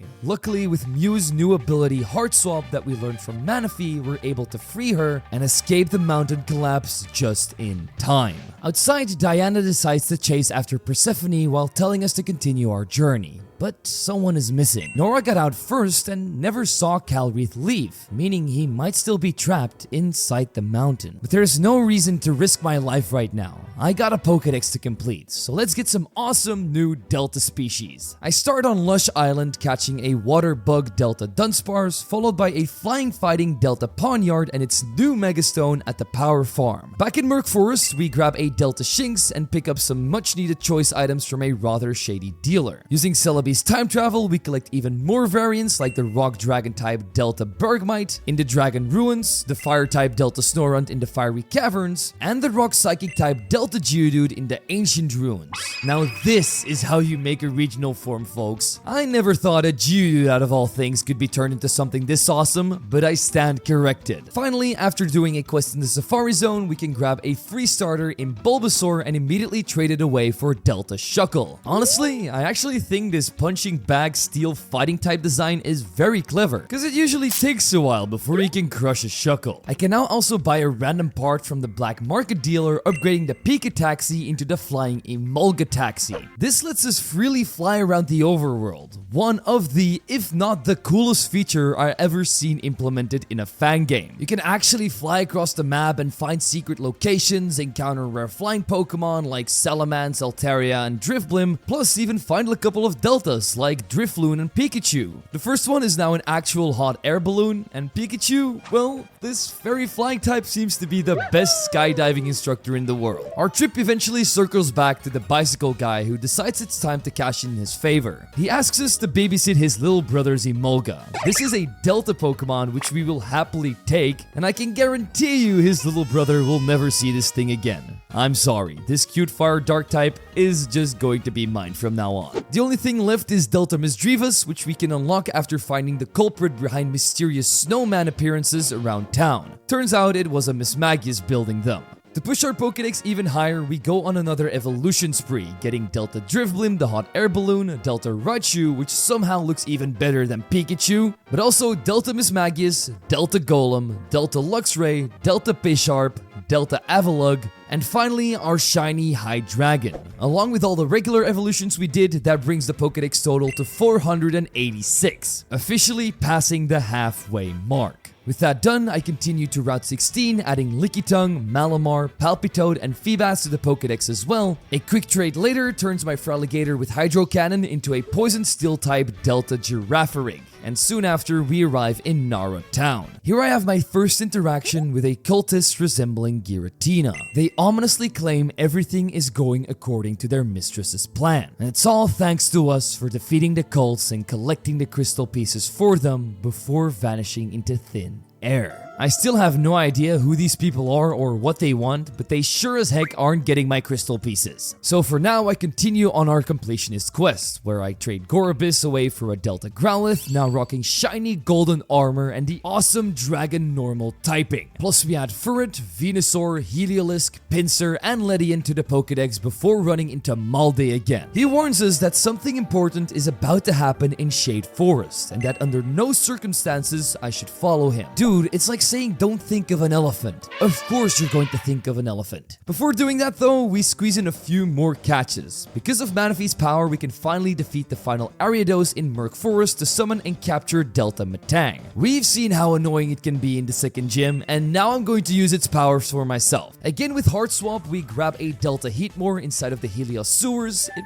might have escaped from Pokemon Uranium looking at its design, but I think a Steel Poison type is a great combo for it. One final area remains, only reachable with the Emolga Taxi, the Slither Islands, which due to the name are packed with snakes. I grab Survivor and Arbok here along with Delta Dino, now reimagined as a ground poison type. But unlike most Deltas, I actually prefer its regular design. Not that there's anything wrong with it, I'm just not the biggest fan of its color palette. Our journey comes full circle as we return to the Darkrai Cult hideout, where I pick up a Master Ball and stumble into another ritual led by Persephone. With Cresselia now under her control, she threatens Darkrai either he joins her or she'll break the lock on Cresselia's Pokeball and keep them separated forever. Before she can force his hand, Malde arrives, refusing to watch another legendary get enslaved. Persephone responds by ordering Darkrai to send all of us into the Dream Realm. But true to form, Darkrai only half obeys and sends her away too. Inside this strange dream world, Persephone is furious that Darkrai still refuses to obey her after all she's done, and blames me for the whole ordeal. So she starts a battle by throwing out the nightmare itself, Mega Spiritomb. It might be straight out of your favorite horror game, but it only lands a sucker punch on our lead Arcanine, and with an Outrage Moonblast combo from him and Delta Raichu, we can already force a switch into Houndoom. It gets blasted off the field easily. Metagross then survives a counter with one hit, knocks out Delta Shuggle, giving Hydreigon an easy cleanup from there. Alakazam retaliates with a huge Psyshock, but Miss Magius swings momentum back with Moonblast before falling to Gengar. My knight in shining armor then storms in to crush both Gengar and the returning Spiritomb, though a missed high jump kick against Hydreigon leaves the final blow to Raichu's Moonblast, ending the fight and crushing Persephone for good. She is clearly used to losing by now, but still vows to find a way out of the Dream Realm and crush me later. Before leaving, she drops one more hint, something about my father. I barely remember him and haven't seen him in years, yet Persephone suggests she may have had something to do with his disappearance. Looks like we might finally learn the truth after all. While exploring the Dream Realm for answers, I catch a Clefable and Musharna before running into Malde and Damian again. They explain that helping the world from down here won't be easy. Escaping the Dream Realm normally requires Darkrai's power, and without it, there is only one other option. Kill the person whose dream this world belongs to, and since that person might be me, Malde orders Damian to attack, and our long-lost friend doesn't hesitate for a second. But I'm not just going to lay down and take this. Even though he leads with a Deoxys that survives at extreme speed with Focus Sash and knocks out our golden dog, Miss Magius answers by freezing the alien Spaghetti while Shuckle weakens Metagross with counters so Hydreigon can finish the job. But his starter Blastoise Mega evolves into what can only be described as Evil Bowser. After a nasty plot, it also deletes Hydreigon instantly, but my Raichu is still faster and is able to send him back to his castle with Moonblast, leaving only Shaman, who gets blown away by a pair of hurricanes. Defeated, Damian shows that some of the old him is still there. Before leaving with Malde, he hands us their piece of the crystal. With this act of kindness, we are allowed to continue our journey here. Before figuring out how to escape the Dream Realm though, I make a quick detour to the hidden grotto on Cartisol Road to catch Delta Chinchou, now a fire ghost type. I also trade away Garchomp for the radioactive disaster known as Delta Yamask inside Cerebrum Town. Yes, there's somehow an entire town here with houses and people living inside of this Dream Realm. Don't ask me how it makes sense, I'm just not going to question it. I immediately evolve it into this very dangerous gas canister of a Cofagrigus and then continue onward to Rem Ocean, where we catch Hypno, Gothitelle, Bronzong, and Jellicent, before arriving in Erebus City, where local gym leader Adam is waiting up ahead. Apparently there's even a gym inside my own head, which is honestly impressive real estate management by my brain. Inside, Adam explains what's really going on. He's actually the first Augur, the one who originally fought the cult. After losing to them, Persephone Pphanie used Darkrai's powers to trap him inside my mind, separating him from his guardian Hoopa. He also explains the truth behind the crystal and its protectors.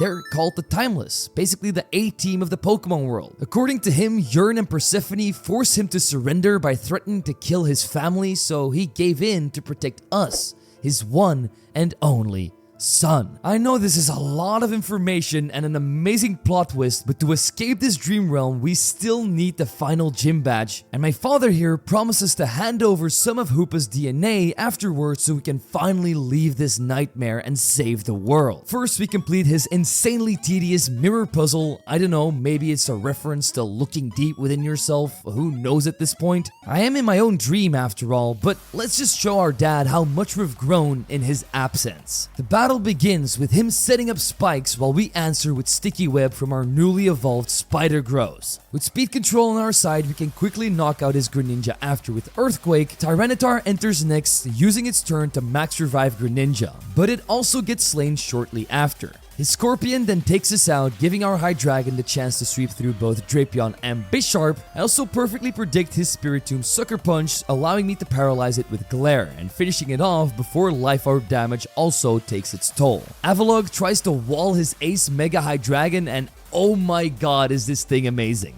Not only did it grow legs, it also has an ability that lets every move hit 5 times. No way our mountain survives this. So we send out our Flying Knight, landing a decisive high jump kick to take down the dragon before finishing Greninja with acrobatics. Just like that, we win the 8th and final gym badge against our very own dad, and with tears of proudness and joy, he hands over Hoopa's DNA, granting me the ability to open portals between dimensions. Using it, we finally escape the dream realm and return to the real world, where Nora immediately calls about a massive battle between the Giratina cult and Yearn. Once I arrive in Amphitrite, Yearn's Mega Ray is already defeated by a measly Garchomp, providing proof to everyone that he's nothing but a big fat phony. Plus, this also allows the cultists to steal his crystal piece. He then turns to me with a message. They kidnapped Nora, and if you want to see her alive again, we need to return to the cave where we caught Mew. There's no way I'm letting them hurt her, so I head straight for the cave, but Yearn is already waiting. Apparently, he was yearning to meet me here. Yeah.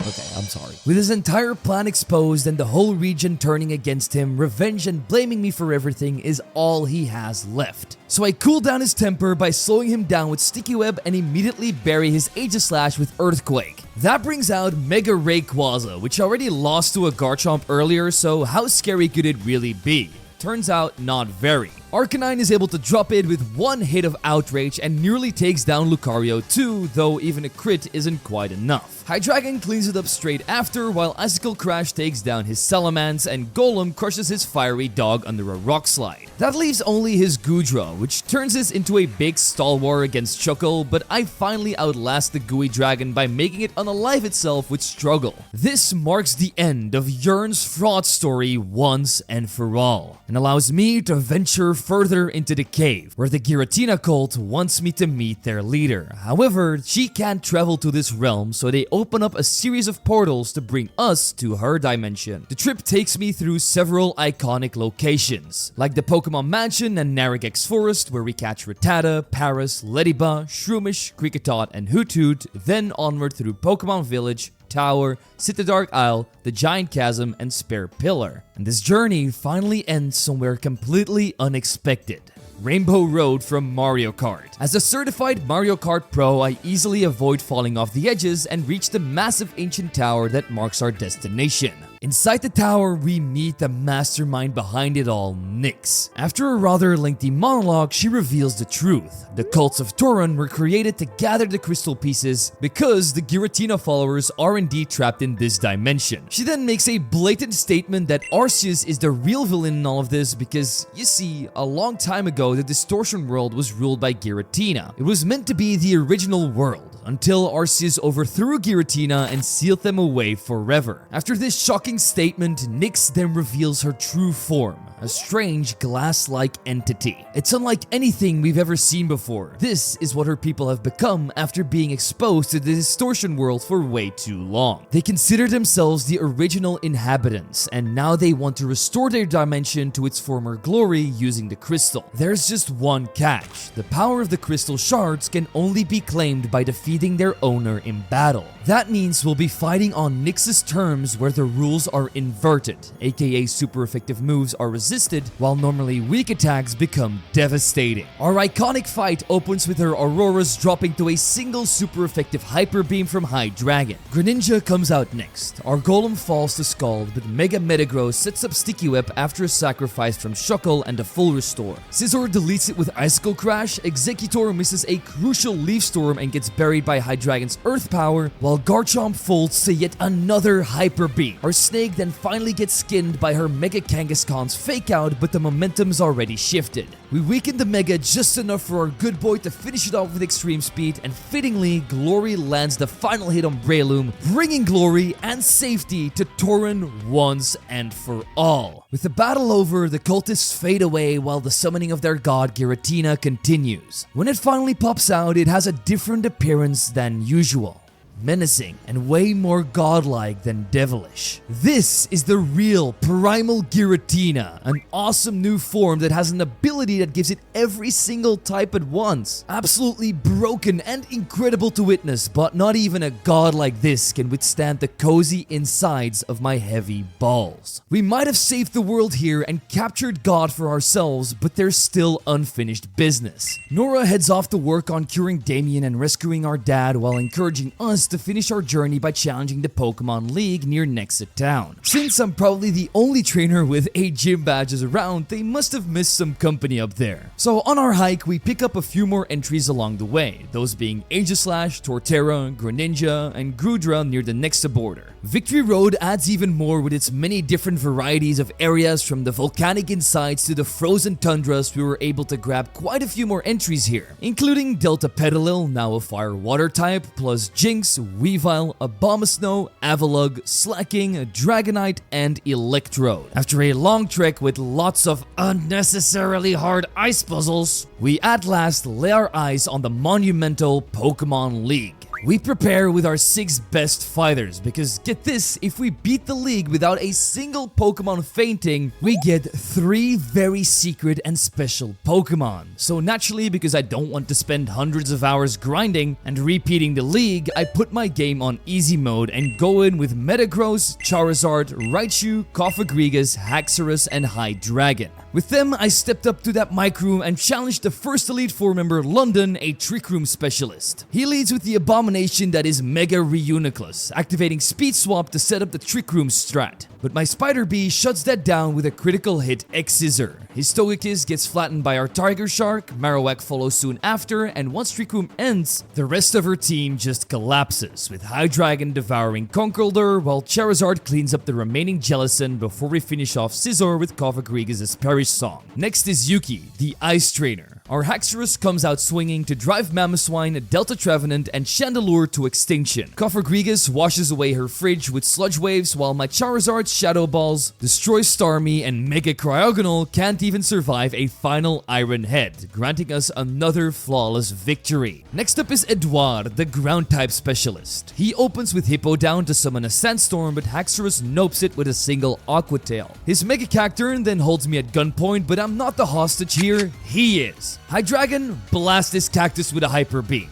After that, it was an easy kill, with Charizard KOing the remaining Pokemon, easily our cleanest fight yet. The final Elite Four member is Kayla, whose whole strategy revolves around stat boosts and baton pass to max out her store power Sylveon. Knowing this from the previous egglog I did, which you should check out by the way, we shut it down immediately with Taunt on Smeargle, leaving it to struggle itself to death. Her Mega Slowbro then drops to a single Shadow Ball, Sylveon gets flattened by Iron Head, and Scizor wastes a turn on Iron Defense, giving Charizard a free knockout yet again. Her Espeon and Blaziken are easy pickings from here, and that's how you do a flawless E4 run. But we're not done yet. One final opponent remains. Inside the last arena, we see a familiar silhouette. After approaching it, we find out that the champion of Tauren is now Rukra? He finally realized that the perfect Pokemon doesn't exist, only the perfect team that is crafted so carefully that they all deal with each other's weaknesses. That's actually how he managed to make it here. Nobody was able to put a stop to his godlike squad. Unfortunately for him, this character growth came way too late because I'm not here to just dismantle it, but do it flawlessly in the process too. Let's go. His lead is an Armor Tyranitar, but it's scared away into Delta Haxorus with an Earthquake. He's the first of his team to fall. He then pivots into Kyurem. Luckily, Raichu Swagger blasts the legendary out of the arena, but then he sends out his secret weapon, Dark Mewtwo. His experiments on it have finally worked. He has created potentially the most powerful Pokemon ever, but in the wrong hands like his, it just can't unleash its full potential. So, my very own Delta Charizard, the Pokemon he gave to me at the start of my journey, ends his ultimate creation with Shadow Ball. In disbelief, he sends out another really strong contender, Delta Volcarona. With its Poison Dark typing and Levitate as its ability, it quite literally doesn't have a weakness. However, nothing can beat the power of a Focus Sash as Haxorus survives a Dark Pulse, collabs back with an Iron Head, and instant transmissions into Bullet Punch to defeat the Moth of Death. His Tyranitar comes back out for seconds, however, just like before, Earthquake is its kryptonite, leaving Rukra with just one Pokemon, Mega Flygon. Of course, I know how to deal with it. Hydreigon, do me a favor and end off this perfect team of his with one last Dragon Pulse. And that's how I defeated Rukra and became the new champion of Tauren. He admits that he still has a lot to learn about Pokemon battling, but he isn't going to stop pursuing perfection. After this moment, Professor Sylvan arrives to congratulate and escort me to the Hall of Fame, where my team is officially recorded amongst the greatest trainers in the region. But my story isn't quite over yet. There's still 396 Pokemon to discover and so many other stories to play out. So let's start with our flawless victory over the Elite Foreign Champion. To commemorate this achievement, we're rewarded with a set of special trophy Pokemon, a Gardevoir, Lucario, and Machamp. Each one features a unique color palette, marking this historical accomplishment and serving as a lasting reminder of our triumph. However, one group of trainers still isn't convinced after all of my actions. The mysterious Victini King will only acknowledge me as the rightful new Augur if we can defeat all 8 members of the Timeless. Just like the Elite Foreign Champions, Cynthia, Alan, Steven Stone, N, and Dawn all fall as their respective champions of their regions. But there were 2 other trainers here that I had never ever seen before. One was Suzerain, one of the main developers of Pokemon Insurgence. His team boasted the beautiful, incredible, mythical Mega Jirachi. But besides making a wonderful game, his battling strategies weren't enough to win against me. Then we have the Victini King, who finally reveals his true identity as Vezern, the original founder of the Tauren region. He might have been the toughest opponent out of all of them, however, not even his Victini nor Mega Gyarados could stop my rampage. But Vezern reveals that he isn't the true leader anymore. They have an even stronger boss that leads the entire Timeless crew now. Unexpectedly, it's the silent trainer we all know and love as Red. He tried to boast his Kanto team of the 3 starters, Pikachu, Snorlax, and even Mega Mewtwo Y. But because he was limited to this weak generation, he also succumbed to the power of my Delta squad. And in the end, Red silently congratulates us. Or at least, that's what I think he did. Because, you know, who really knows what this guy's thinking? With the victory over the Timeless, I can finally claim our rightful title as the 3rd Augur, officially unlocking the massive post-game content Insurgence has to offer. And we're determined to complete every single bit of it. Our journey begins by helping our friend Orion back at his gym, because he's been calling me non-stop as his Reshiram has been snatched yet again by none other than Teen, who still believes in summoning the original dragon. So to investigate, we go to their old hideout where we only find Rukra, who claims to know nothing about the incident and insists that Teen has been acting alone. That's when a man named Gale steps in. Worried that Teen's actions could destroy the entire eco-balance, he offers to help us track him down, but only if we can first defeat him in battle. The only thing that was noteworthy in this fight was his Zygarde. How did a man like this get his his hands on one of those legendary Pokemon. You see, apparently he was chosen by Zygarde to help him protect the entire environment. And this green dog actually helps us quite a bit because Zygarde spotted the blue-haired villain in a place called No Man's Land, which you can only reach through a portal hidden beneath the Gaia Town Gym. Before we head out, Gale gives us a fresh pair of hiking boots, which I immediately put on and used to backtrack to the routes and locations we previously couldn't explore due to us not having rock climb. Along the way, we catch a variety of Pokemon: Unpheasant, Cherim, Tauros, Buffalan, Dratini, and Horsey, all leading us closer to No Man's Land. The portal he was talking about was actually in the hideout of my father, or should I say his previous hideout. While it did give me a very warm feeling to go through his stuff, I didn't have time to waste. So I opened the gateway to this cold tundra where I capture Mamoswine and the elusive Unknown. And no, we don't have to capture every Unknown form, which is such a relief for me. After a couple of puzzles and solving a riddle for birth, we eventually reach the end of Alpha Temple, where we confront Teen. However, I'm already too late. He managed to take what he came for, a special artifact needed for the dragon ritual, and then disappears. So we track him down to the dragon ruins and learn that he has learned the name of this ancient dragon. Me and Gale attempt to buy some time by challenging his pride in a double battle, where naturally good triumphs yet again.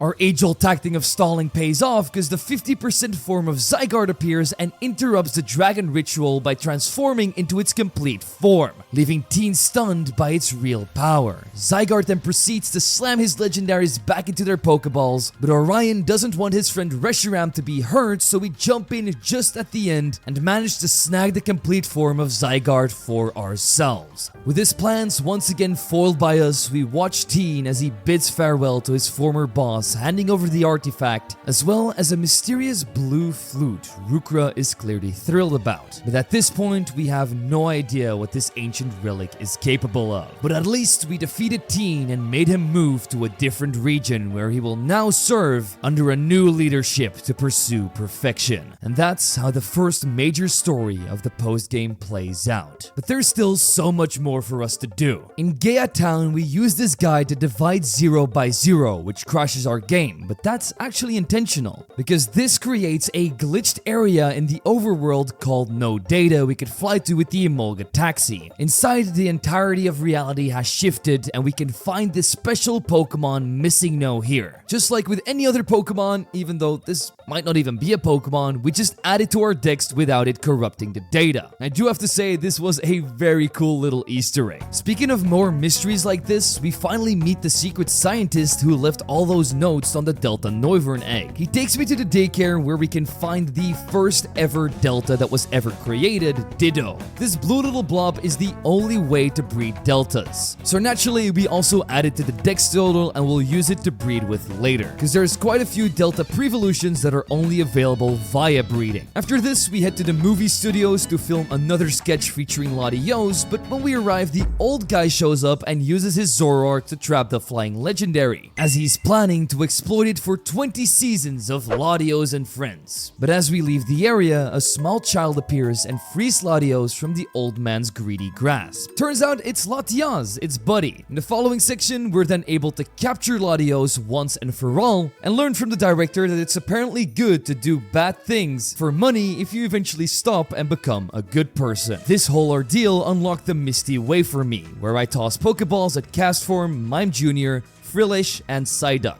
On top of that, we also complete our 5th Meloetta puzzle and catch Latias all the way at the end to complete the Eon duo. With these two jets on our side, we return to the Scientist Club. Here, Professor Pine reveals one of her plans to me. She wants to travel to the Holon region with me, the birthplace of Delta species, so we can conduct research there and learn more about them. It's very far away, so we needed to get through a long train ride before arriving at Settlement Foxtrot. Once we arrive at her lab, the professor introduces her to her colleague, Professor Maple, the leading researcher in the Holon region. She's got quite a lot of cool stuff, like special balls that increase the catch rate on legendaries legendaries and Delta Pokemon, and I can always come back here to buy them from her. Professor Maple herself is the leading expert on the Delta research here and wants to find out why there are so many Delta species here in Holon by finding out where they might have come from. Once our goal of catching as many Delta Pokemon as we can is established, we then head outside. Holon is a little different to traverse though. You can't just fly from town to town, you actually have to soar through the region if you want to get to a next location fast. But that's not super important right now. We need to head to the local grasslands where you can snag up a few of those Delta Pokemon. First, a normal fighting type Trico by blocking off its path with Heart Swap, Mawile inside of the Hidden Grotto, and the fairy forms of Petilil and Carablast by raiding a garden and shooting a tree trunk with the power of Moonblast. I then continue onward to Settlement Oscar where we trade our Gengar for the nuclear-powered Numel. From there, our journey takes us south into the Holon Desert, where we catch a Lopunny, Delta Tangela that's now a ground type, and a Delta Baneri after digging a hole inside of a mountain. It's now also a fighting type, by the way. In the heart of this desolate land, we step inside of an ancient pyramid and meet up with Nora. She's been doing some research here too and wants to celebrate me becoming champion with another battle. Like last time, she and her team are really no problem for me, so we turn into grave robbers next, catching an Umbreon and Espeon while also picking up a magic carpet that will allow us to traverse waterfalls like Aladdin. That really used to be one of my favorite movies as a kid. I guess I should rewatch it sometime.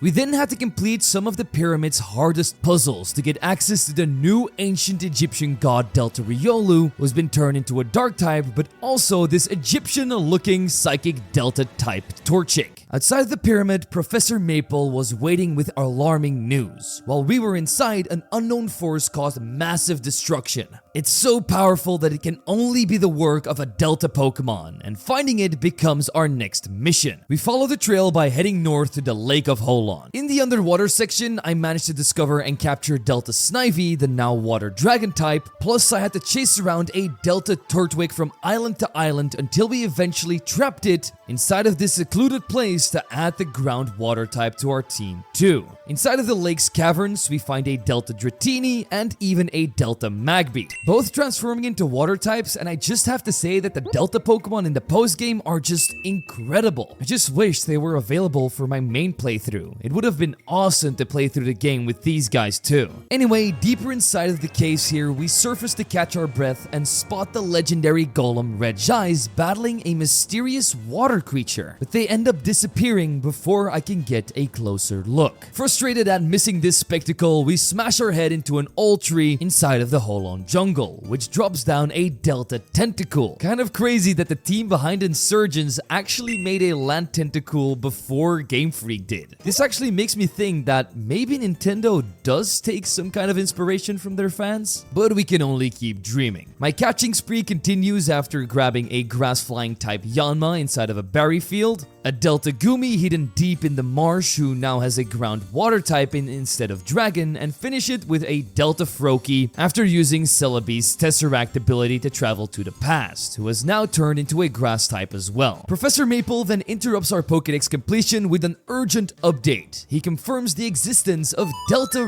Regis, meaning that what we saw earlier must have been Delta Regis, and the disruption in the desert was probably caused by Delta Regirock. But we also get a glimpse of his true intentions. With them by my side, I will rule the future forever. He finishes the phone call with a classic villainous muhahaha, leaving no doubt about his evil intentions, but no one else seems to be picking up on that besides me. I don't let him distract us too much because I found another trade partner inside of the next settlement where we grab our Haxorus and trade it away for a steel-type Delta Maractus. But not even a form like this could make that Pokemon any more useful. I press on to the next jungle where we come across a massive horde of Fungus and Amoongus. I see an altered Fungus among them, but the moment they spot us, they vanish. Luckily, all I had to do was just talk to the spot where the Delta Fungus was standing on, and it is then revealed to be a Ghost Dark type that can make itself invisible. So we snatch that up too. Proceeding to the back of the forest, we can grab Kabuto's Delta, and I love this because it absolutely resembles Genesect. If you didn't know, there's like a theory where Genesect was created by Kabutops, Cult, and I love that they paid homage to this in Pokemon Insurgence. Not far off, I also grabbed the Ghost-type Darumaka, and after shoving a boulder on the fire, we opened up a secret passageway to get a Fire-type Krogunk too. For now, this left me with just Delta Dwebble. I don't know why out of all Pokemon, Dwebble gets 2 Deltas, but hey, it was just hiding here inside of the forest, so now this cute little grass poison type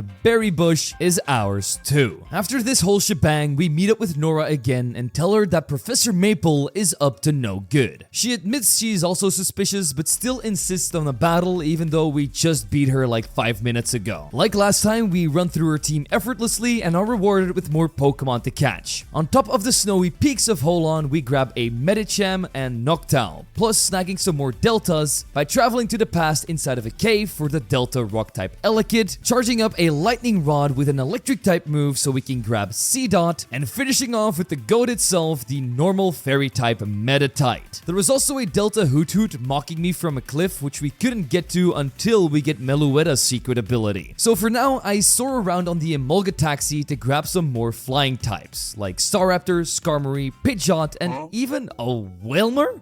How does that even work? Even in this new ice-flying Delta form, it doesn't have wings. Regardless, we catch it and continue to the Lost Pond, a secret location on the map where we grab the water grass type Delta Amora. After reaching the last settlement in the snowy mountains, we meet up with Professor Maple, who has exciting news. A new Delta Registeel has been sighted, but it's located inside of the dangerous local volcano. I'll be meeting up with him on the inside, but first we trade away our Skarmory for a skeleton ghost type Feebas. We've seen a ghost type Delta Milotic throughout the story already, and it's just such a tease that it's only available to you right here when nearly everything is already completed. Anyway, let's head inside of the volcano, get our 6th Meloetta puzzle done, and fill up our Delta decks with some new fire types. Those consisted of this supernova Aeron that was hiding inside of the deepest parts of the volcano, a Sableye which we could reach in a special hidden grotto, plus by fishing inside of a pond here, we even grabbed Delta Remoraid. With these added to the squad, we meet up with Professor Pike and Maple. After a bit of talking, suddenly the Registeel and its Delta counterpart come rushing through at lightning speed. Thinking ahead, Maple throws a Master Ball and catches the Delta Golem. It immediately becomes clear that he stole this Master Ball from Pike, who immediately scolds at him, reminding Maple that no trainer should possess the power of legendary Pokemon for themselves, and that catching it could upset the entire eco-balance of the region. Yeah, don't look at my party or PC. There is certainly not a Giratina in there or anything. Let's just focus on this guy. Maple says that he just wants to use it for research purposes so they can have a scientific breakthrough, and that basically just lets him off the hook. A terrible idea, because later on he eventually captures Delta Regice as well. Pike tried to stop him from capturing it this time, but was overwhelmed due to the Golem's powers, letting Maple escape freely on his quest to unite the Regi trio. Pike then reveals the truth behind this entire operation. Apparently, the former Augur Yearn was the one financing everything here. Apparently, he found this place after his crystal reacted to something hidden in between the mountains. And if he found out what it was, he would have become stronger than anyone could have ever imagined. Now that Pike realizes that Maple is probably going to become this crazy maniac that could overthrow the region, she decides to help us by instructing the guards to let us pass into a protected area where we can find the source of all of this. To ensure we're ready, she even hands us a Master Ball, giving us the means to stop the power-hungry professor once and for all if needed. There's no time to waste, so I make my way up to the peak of the mountain, catch a Behem, and discover a hidden cave inside of the protected area. When we enter, the ground starts shaking. In the blink of an eye, Regigigas appears in front of us and Mega Evolves using the power of a crystal shard he was holding. People say this thing only unleashes its power if it gets rid of its slow start ability, but this is what I'm talking about with making Regigigas great again. I absolutely love its new ground normal design, and with its new buff and power, I can add it to my squad and use it to defeat the professor. Right on cue, cause just then Professor Maple shows up, having now collected all 3 Delta Regis. He wants to use their power to get his hands on Regigigas himself, even if it means taking me down in the process. But we're not going to let this maniac run rampant, so I throw out Mega Regigigas against his Delta Charizard and easily get the one-shot with payback. Our own Charizard then overpowers his Delta Regis with an onslaught of Shadow Balls after we defeat his Charizard again because he used a revive on it, but we then swap into Raichu to knock out his Ninja Turtle with a Moonblast. His Lava Delta Registeel then gets buried under Earth powers from Hydreigon, but his Heap of Sand Regirock then kills me with another Earthquake. Not to worry though, the Master shows off his power by defeating the Sand Demon with a combination of Crush Grips into a Giga Impact, but then eventually gets slain by his own Delta Venusaur. Luckily, I'm still able to defeat the Professor in style as our starter delivers the final blow with Shadow Ball yet again. After defeating him, Professor Pike and the police arrive to arrest the mad scientist, and from here on out, the Holon region was saved. Professor Pike then tells us to come to her lab so she can continue her research and give me another form of Delta Beldum. It's its grass rock type Ruins form that has not one but two different Mega Evolutions. I guess you could call this thing the Charizard of Delta Pokemon. After Maple's capture, the Golems were released into the wild again, allowing me to grab the Water Delta Regice, its ground type counterpart Delta Regirock, and the Magma Delta Registeel. This concludes our business here for now, so let's head back to Torrens so we can show off this beautiful new squad. My spider senses are never wrong, and they started tingling just at the right time because my dad was actually in danger. So I use Hoopa's powers to travel back to the Dream Realm where everything seems to have descended into chaos. A massive uprising of the Darkrai cultists has erupted as they're attacking the rest of the townspeople. It's all because of Malde. He infected them with the Deoxys virus and has ordered them to attack. And my dad has done his very best to try and protect this place. But there are simply too many for us to handle. We need a trump card. Our only hope is to find Darkrai in the Rem world because with its power, we might finally be able to put an end to all of this. Using his Alakazam, we get teleported to the Badlands, where we push through the grass catching Spiritomb, Reuniclus, and Mandibus along the way, until I finally reach the gates of Rem Village, the last known location of Darkrai. But just as we're about to step inside,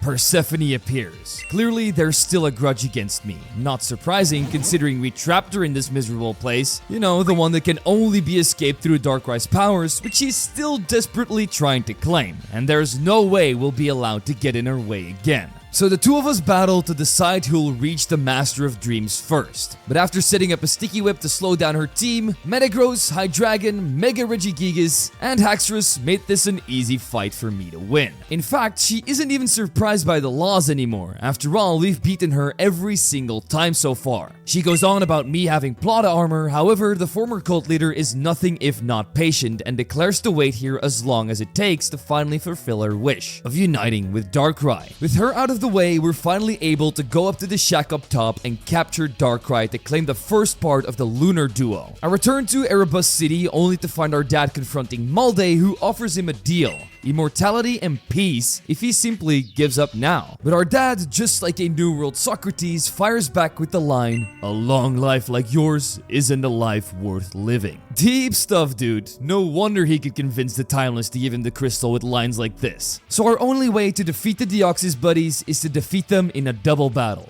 With tears in my eyes, we join forces with our dad as he takes on Malde while we face off against Damian. His team hasn't changed a bit since the last time we fought, and our Mega Charizard tears through them easily. Our dad overcomes the power-hungry Malde as well, but he refuses to accept defeat. But that doesn't mean much anymore, since we're now in the possession of Darkrai. Now we have the leverage. We can trap him here forever if he doesn't listen to our demands. First thing I ask is for Damian to be freed and be exactly the way he was before. Dumb, safe, and healthy. Also, the other cultists have to be cured in order to send them back to where they came from. Reluctantly, Malde agrees, though he swears revenge and promises that one day we will regret this. But at least he keeps his word and frees everyone before finally disappearing. Shortly after, Damian calls, telling us that his memory is still foggy and he's piecing things back together. But he also heard about some kind of storm forming over Maelstrom 9. While he's not exactly sure what it means, it might have something to do with Audrey, his mom that Malde got dragged to the bottom of the sea by Kyogre. Now he wants our help in this investigation, so we return to the place where Kyogre once swallowed his mom and dive deep into the pool. We're so deep underwater here that the current puzzle here gets pretty obnoxious because there's no light reaching us. But the currents do eventually lead us to the final room. It seems like we arrived just in the nick of time because we see Damian as well as Kyogre and Lugia who are locked in a fierce battle. Across we spot Audrey, who must have somehow escaped the Orca's grip in order to survive with Lugia. Things aren't looking good though. Kyogre is holding some sort of item making its attacks much stronger and Lugia ends up badly injured. But despite what happened between him and his mom, he still wants to help her out. So we distract the battling legendaries for Damian to use an escape rope, allowing him and his mother to get away safely, but this Kyogre is even more furious now and turns its anger towards me. Lugia sees we're trying to help and joins me in this double battle against the enraged god of the sea, and I guess this Tentacruel too. After a long excruciating battle, we eventually capture Kyogre inside of our ancient balls. After that battle, Damian joins me again, admitting that he wanted to fight the legendary Pokemon himself, but says it's probably for the best that we, the Augur, get the honors of doing so. He thanks us for saving his mother. Of course, he's still angry at her and will take some time to sort out their broken relationship, but being killed by Kyogre is too much of a punishment despite everything she's done. With this scenario over, Lugia has been freed from his former master, which means I can go and capture it at the Whirl Islands to add its precious Pokedex data to our collection. Straight after, we meet up with Diana, who's been thinking about her sister a lot ever since the events at the Infernal Cult base. Determined to make things right, she asks for our help to deliver a special parcel since we're the only ones capable of traveling to the Dream Realm. Family always comes first, so I gladly accept in hopes of reuniting yet another one. Still trapped inside our own mind, we find her outside of Rem Village. At first, she thinks we've come to hand over Darkrai, but represent the parcel instead. Inside is an old photo of her and Diana as children, and while she tries to stay emotionless, it's clear that she really does love her sister too. Even though the past can be erased, she doesn't want it to define their future and finishes by saying that once Darkrai is in her possession, she might even consider visiting Diana. Grateful for the emotional gift, she thanks us, noting it will help pass the time while stuck in this world, and as reward, we are given a Master Ball. Back in the real world, we meet with Diana once more, and she thanks us for delivering the parcel, but her thoughts soon turn to the missing Calorie, which we still haven't been able to find despite searching everywhere. So she asks me to take care of his Manaphy, which we gladly accept as part of our quest to capture every Pokemon. I continue this quest by going to the peak of Spare Pillar, where a mysterious portal leads us to the Hall of Legends. Eerie music plays, which quickly turns into a deafening roar as the ground trembles beneath our feet. Suddenly, we're confronted by the Master of Time and Space themselves, Palkia and Dialga. There was no way for me to capture these beasts yet, so we just had to overpower and slay them with the power of our new Reggie trio. A mysterious flute then guides us back to the ancient tower from before. Inside we find Rukra, standing in the place where we once faced the Forgotten Ones. He has gone all out, attempting one final experiment with the flute Teen gave him. Apparently, it can be used to summon the god of all Pokemon, Arceus, from its eternal slumber. If this Pokemon isn't perfect, then nothing will ever satisfy him. However, I cannot allow the god of Pokemon to fall into the hands of a villain like this. So just like before in the Pokemon League, we now battle him on top of the universe. He starts the battle with an armored Tyranitar against my Delta Regis, who can overpower the pseudo-legendary with Water Spout into Hammer Arm. Charizard then blasts his Noivern with a single Dragon Pulse. Delta Gudra gets knocked out after a couple of Shadow Balls, while we then trade lives with his Delta Volcarona. Even though his Mewtwo can take out my Mega Regigigas with a crit, after a long recovery war, Delta Registeel can take the KO with Last Resort. His last Pokemon, Mega Bisharp, then defeats our Steel Golem, but ultimately 2 Hammer Arms that hit for quadruple damage knock out this wonderful Steel Knight, and we win against Rukra for the second and final time. After defeating him, the summoning completes and the entire area is bathed in a blinding yellow light. As Arceus descends before us. Blinded by the potential power, Rukra throws a Master Ball at Arceus, but it gets blocked. He then smashes him to the side, recognizing me as the strongest trainer present.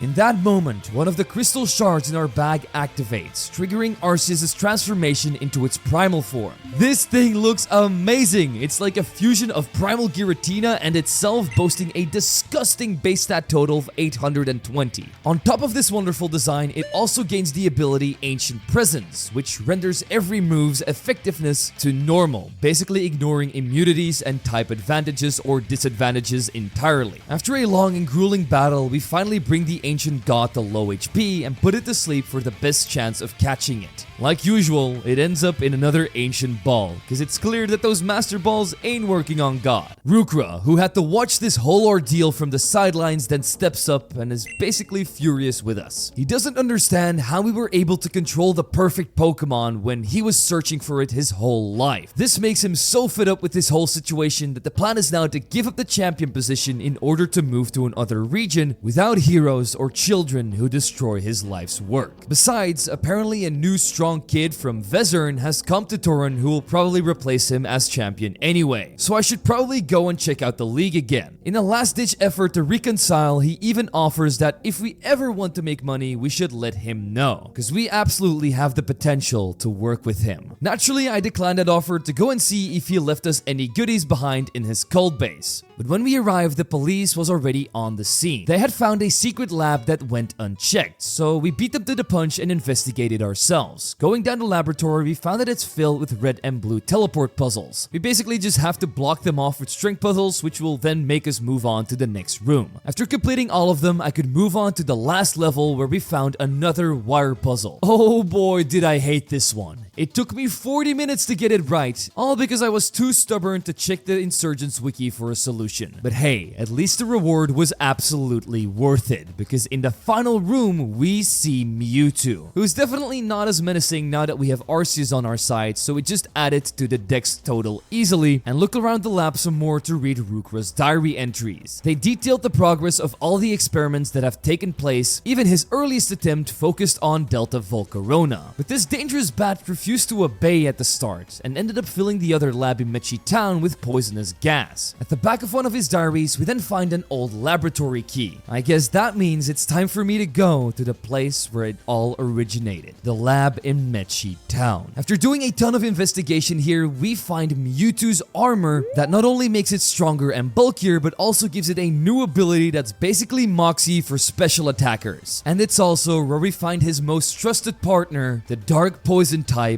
Delta Larvesta, which I immediately evolve into Volcarona and buff it up even more with its armor. After this, a frantic delivery driver runs up to us shouting desperately for help. His task was to deliver an important parcel to Professor Sylvan, but curiosity got the better of him and he decided to take a peek inside. Unfortunately, the box contained the magma stone, and upon opening it, the stone jumped out and fell straight into Volcano's lava, which has been erupting ever since. With his career on the line, we head into the volcano to find out, but inside we find Volcanion and Heatran locked in a fierce battle. I follow their battle through the destroyed Infernal Cult base, where we luckily find a magma protection suit. Just like in Pokemon Omega Ruby and Alpha Sapphire, we can use it to traverse through lava. Combine that with a little help of Celebi's time travel and Manaphy's heart swap, bringing us to the outer core of the crater, where we find the lost item. Upon picking up the magma stone though, Groudon appears. So naturally, just like any legendary, we approach it menacingly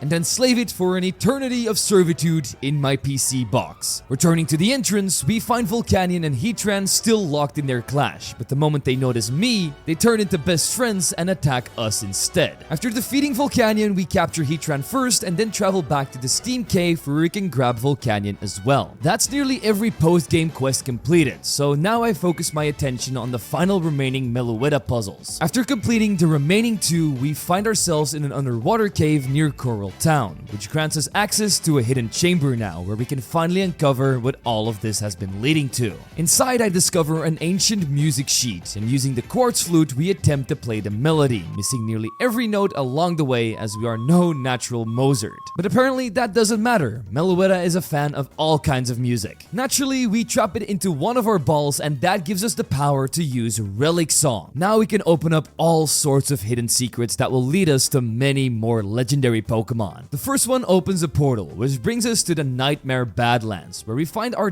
dad's lost guardian Hoopa, which we of course capture immediately. Inside of Telnor Cave, we can summon a Delta Diglett with it, who has now turned into a normal ice type. I then briefly go back to the Holon region. Here we saw a giant musical note, so naturally I knew we had to play some music in front of it. That led me into grabbing Delta Meluetta, now a dark fire type, and we follow that up with a Delta Venipede back in the Holon Volcano. With the rock fire type by our side, we also grabbed Delta Hoot Hoot on top of the Holon Mountain. I then returned to Telnor Town for a meeting with Professor Sylvan to show her our progression on the Pokedex. She's already proud of me that we've come this far, but also wants to test our strength in a battle. Her team consisted of 5 evolutions and the Delta Venusaur that was left behind at the start of our journey. As the Augur, I'm not losing to the Professor, and upon her defeat, she hands us that final Bulbasaur starter, giving us a total of 615 Pokemon collected. Still 1/3 to go though. Another relic carving inside of the Badlands brings us to our next catch in Deoxys, which after everything that has happened to Damian and the rest of Tauren, we will hide deep within our PC to never see the light of day again. After this, I did a giant evolutionary session, getting us Delta Wailord, Scolipede, Metagross's second form, Noctowl, Dugtrio, Venusaur, Goodra, Serperior, the second form of Crustle, Dragonite, Yanmega, Tentacruel, the Flaming Greninja, Amoonguss, Medicham, Toxicroak, Kabutops, Darmanitan, Shiftry, Lilligant, Aurorus, Sceptile, Blaziken, Camerupt, Aggron, Lucario, Lantern, and finally Lilligant's second form. That's how we evolved the regular Delta Pokemon. Now it's on to the trade evolutions, which nets us Dave the Diver, Magmortar, Escavalier, Milotic, the Gargoyle-looking Electivire, and finally finishing it off with the Friendship evolution of Baneri into Lopunny. But instead of having high friendship, it actually needs to hate you, and there's this cool trick I found, abusing poison damage, then feeding it energy powers with every single step to decrease its friendship level rapidly. Our Ditto has also been hard at work, you know, producing eggs in the daycare. But to make the tremendous process of hatching all these eggs easier, there's actually an NPC in the game you can pay money to remove steps from them. So I utilized that to the max and got myself Delta Pichu, Fion, Purloin, plus a second Ralts, Clamperl, and Tangela so we could evolve them into Gallade, Frostlass, Tangrowth, and Huntail. Considering we also needed a level 1 Pokemon, I also traded away my Purloin that I just hatched for a Delta Doduo inside of the Dream Realm, which we would also evolve into Dodrio immediately. Phew, that was a lot, but at least our Pokedex number jumped from 616 all the way to 675. But now I was ready to take a break by taking on the Pokemon League again to see this infamous new champion. But when I arrived, there's not 1 but 2 trainers waiting for us. Turns out they're twins, Tobias and Graham. They apparently have a background as being gym leaders and former Elite Four members, so they will surely be a double battle for the history books. They start with Gengar and Spiritomb, so I send out Mega Regigigas and Delta Meluetta, who easily dispose of Gengar, bringing in Aegislash. It's just wasting turns spamming Wide Guard, so we focus on the tanky Spiritomb, which drags in Greninja. Dark Pulse and Bullet Seed can easily clear the shield and frog, so they then send in Mega Shiftry and Delta Lantern. With the Firefish getting blown out by our Volcarona, Metagross then falls to another knockoff as we exchange hits, bringing both their Pokemon to low HP. So we send out Arceus and KO their Shiftry with Judgment, but lose our evil bat in the process. My Mewtwo then gets one-shot by a Dark Pulse, so we retaliate by taking out Mega Milotic with another Judgment, and with 2 more of those, we also break the Sinister Volcarona, making us champion of the Tauren region once again. This rematch of the league was needed to uncover some new events, mainly bragging to Damian about all of our achievements, only to find out that he's still struggling with his past as a Deoxys and all the evil things that happened to him. In order to move on, he needs a fresh start, so he offers us his guardian Shaman to fully close that chapter of his life, as well as a Delta Blastoise egg, which we both gladly accept. Right after this, we go back to the Holon region one last time to find this special portal that has opened up. After flying inside, we find the Delta version of our dad's guardian, Hoopa. Just like all of the other ones, we net this one too and then move on to the battle frontier. Here we proceed to trade for 2 more Delta Pokemon, those being Plusle and Minun, and we also join in on the Pokemon World Championships, where we needed to take in 3 Pokemon to face off against the strongest trainers in the world. Here I was somehow able to face Janine, the Diseased East, and Rourke. Entering and winning this tournament was necessary because it grants us with a Chew Pass. And guess what it allows us to do even more of? Yeah, battling. After you complete an insane gauntlet of trainers, you're then met by a Delta Golurk inside of the final room, cosplaying as a Roman soldier. After we take it out, its son Delta Galette attacks us too, but we capture that, evolve it into Golurk, and that completes our entire Delta Dex, now leaving us with just shy of 700 Pokemon. But there's still quite a few more things for us to do, like in Gate Town we meet up with Nora, who congratulates us on becoming champion for the 2nd time. But she's been thinking a lot, and her teenage urge to leave home has taken over, saying she wants to explore and challenge all of the other regions and their respective leagues. In order to do that though, she needs a fresh start, and just like Damian did, we are offered her guardian Celebi. With tears in my eyes, we bid the final farewell and then see Nora leaving Torren once and for all. But I can't leave just yet. We need to go to Sunouch City to grab ourselves a Zapdos there after summoning it with Relic Song. The same goes for Articuno in No Man's Land and Moltres in Dark Isle. The Crystal Caves then rewarded me with the Mythicals Diancie and Pphanie. On top of Spare Pillar and the Hall of Legends, we can grab Dialga and Palkia respectively, while continuing with all 3 normal forms of the Regis too. Inside of Mount Rose, we're able to get the Wishing Pokemon Jirachi. While roaming around the map of Torren itself, 2 portals grant me access to Kalos' legendaries, Yveltal and Xerneas, before finally using my Master Balls on the roaming beasts Entei, Suicune, Raikou, and also Cresselia, which I had been saving for exactly these suckers. They ain't gonna run away from me this time. With Celebi's time traveling abilities and the 3 legendary beasts now in our party, I can go back to the mysterious tower, climb to the top, and capture the rainbow Pokemon Ho-Oh. At the back of the Safari Zone, I grab Thundurus, then I followed up by following its brother Tornadus around the entire map before eventually trapping it on Victory Road to capture it too, leaving just Landorus, which we grab in the desert. The quartet of the Source of Justice, Cobalion, Terrakion, Virizion, and Keldeo were captured shortly after. With those, I was certain we could also capture Kyurem, who was hiding at the end of this hard-ass ice puzzle. I then put Kyogre and Groudon in my party, traveled back to the Jade Tower, and summoned Rayquaza so we could add him to the Dex total too, leaving just Genesect, which I got by trading away a ton of random items to eventually get a Sinnoh Visa, which we gifted the scientist from before with the Cyndaquil, who then grants me his basement key for his old laboratory where we find Genesect. Now there were only 3 more legendaries remaining, and those were logged behind Dev Island, a hidden place where you need to fight 9 of the most beloved developers of the game. All of these 8 heroes have special teams filled with powerful legendaries, shinies, and I guess their favorite Pokemon. And while all those fights were challenging, I'm sure you're not quite interested in me smashing more teams with my overpowered teams, so I'll just use this time to thank them for creating this wonderful adventure for us. After destroying all of them, we got entrance to the Lavender-esque tower in the middle of this space. On the upper floor here, I grabbed the final 3 legendaries,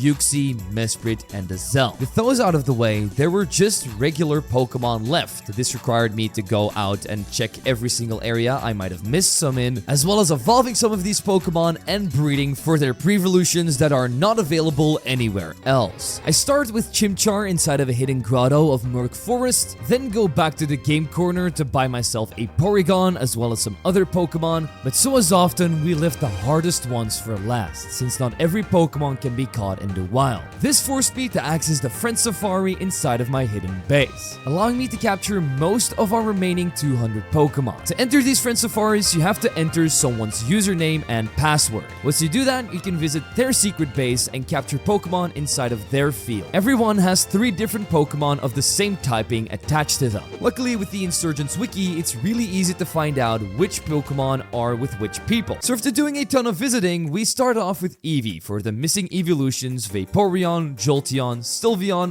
Leafeon, and Glaceon. After that, we catch Voltorb, Grovyle, Tangela, Bayleaf, Togetic, Snubbull, Natu, Aipom, Dunsparce, Gligar, Snover, Teddiursa, Durant, Meditite, Throh, Volbeat, Illumise, and so many more. Naturally, we also evolve all of these Pokemon into their final forms, but after this was done, there was still quite a big process of hatching that we needed to do. So we needed to make our Ditto very tired to get the eggs for Vulpix, Igglybuff, Vanillite, Smoochum, Tippig, Lillipup, Mareep, Chikorita, Swinub, Trico, Togepi, Sandile, Turtwig, Honedge, Pichu, Flabebe, Skiddo, Gothita, Slackoth, Aron, Duskull, Larvitar, Shinx, Finneon, Tynamo, Goomy, Marill, Froakie, Fennekin, Happiny, Trapinch, Spheal, Chingling, Azurill, Snivy, and Chespin. Holy, that was a lot. It might have looked like a couple of seconds for you, but that took me hours to complete. Gotta love the power of editing. But now we're finally ready.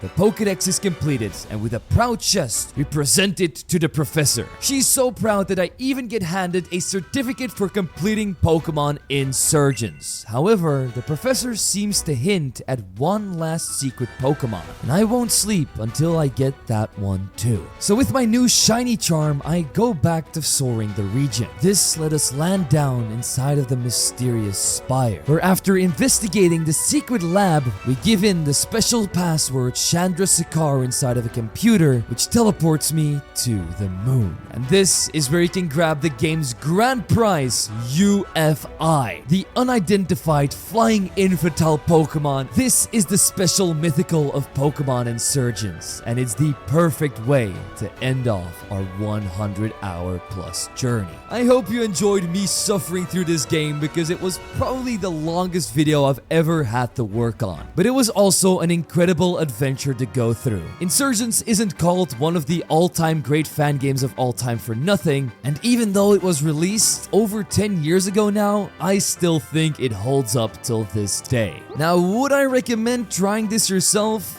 I guess if you have a lot of spare time, it could be a fun challenge to do, but there's just so much that this game overwhelms you with that I get that you don't want to get into it. Now, besides all of that, I would love for you to subscribe because we're doing a lot more videos like this in the future, and you won't want to miss any of them. With all of that out of the way, I naturally want to thank the membership supporters of the channel to make projects like this a lot easier to manage, so if you want to help out the channel as well, while getting a couple of cool perks alongside of it, you can sign up with the link in the description. As always, people, I've been Zwiggo, and I'll see you all in the next one.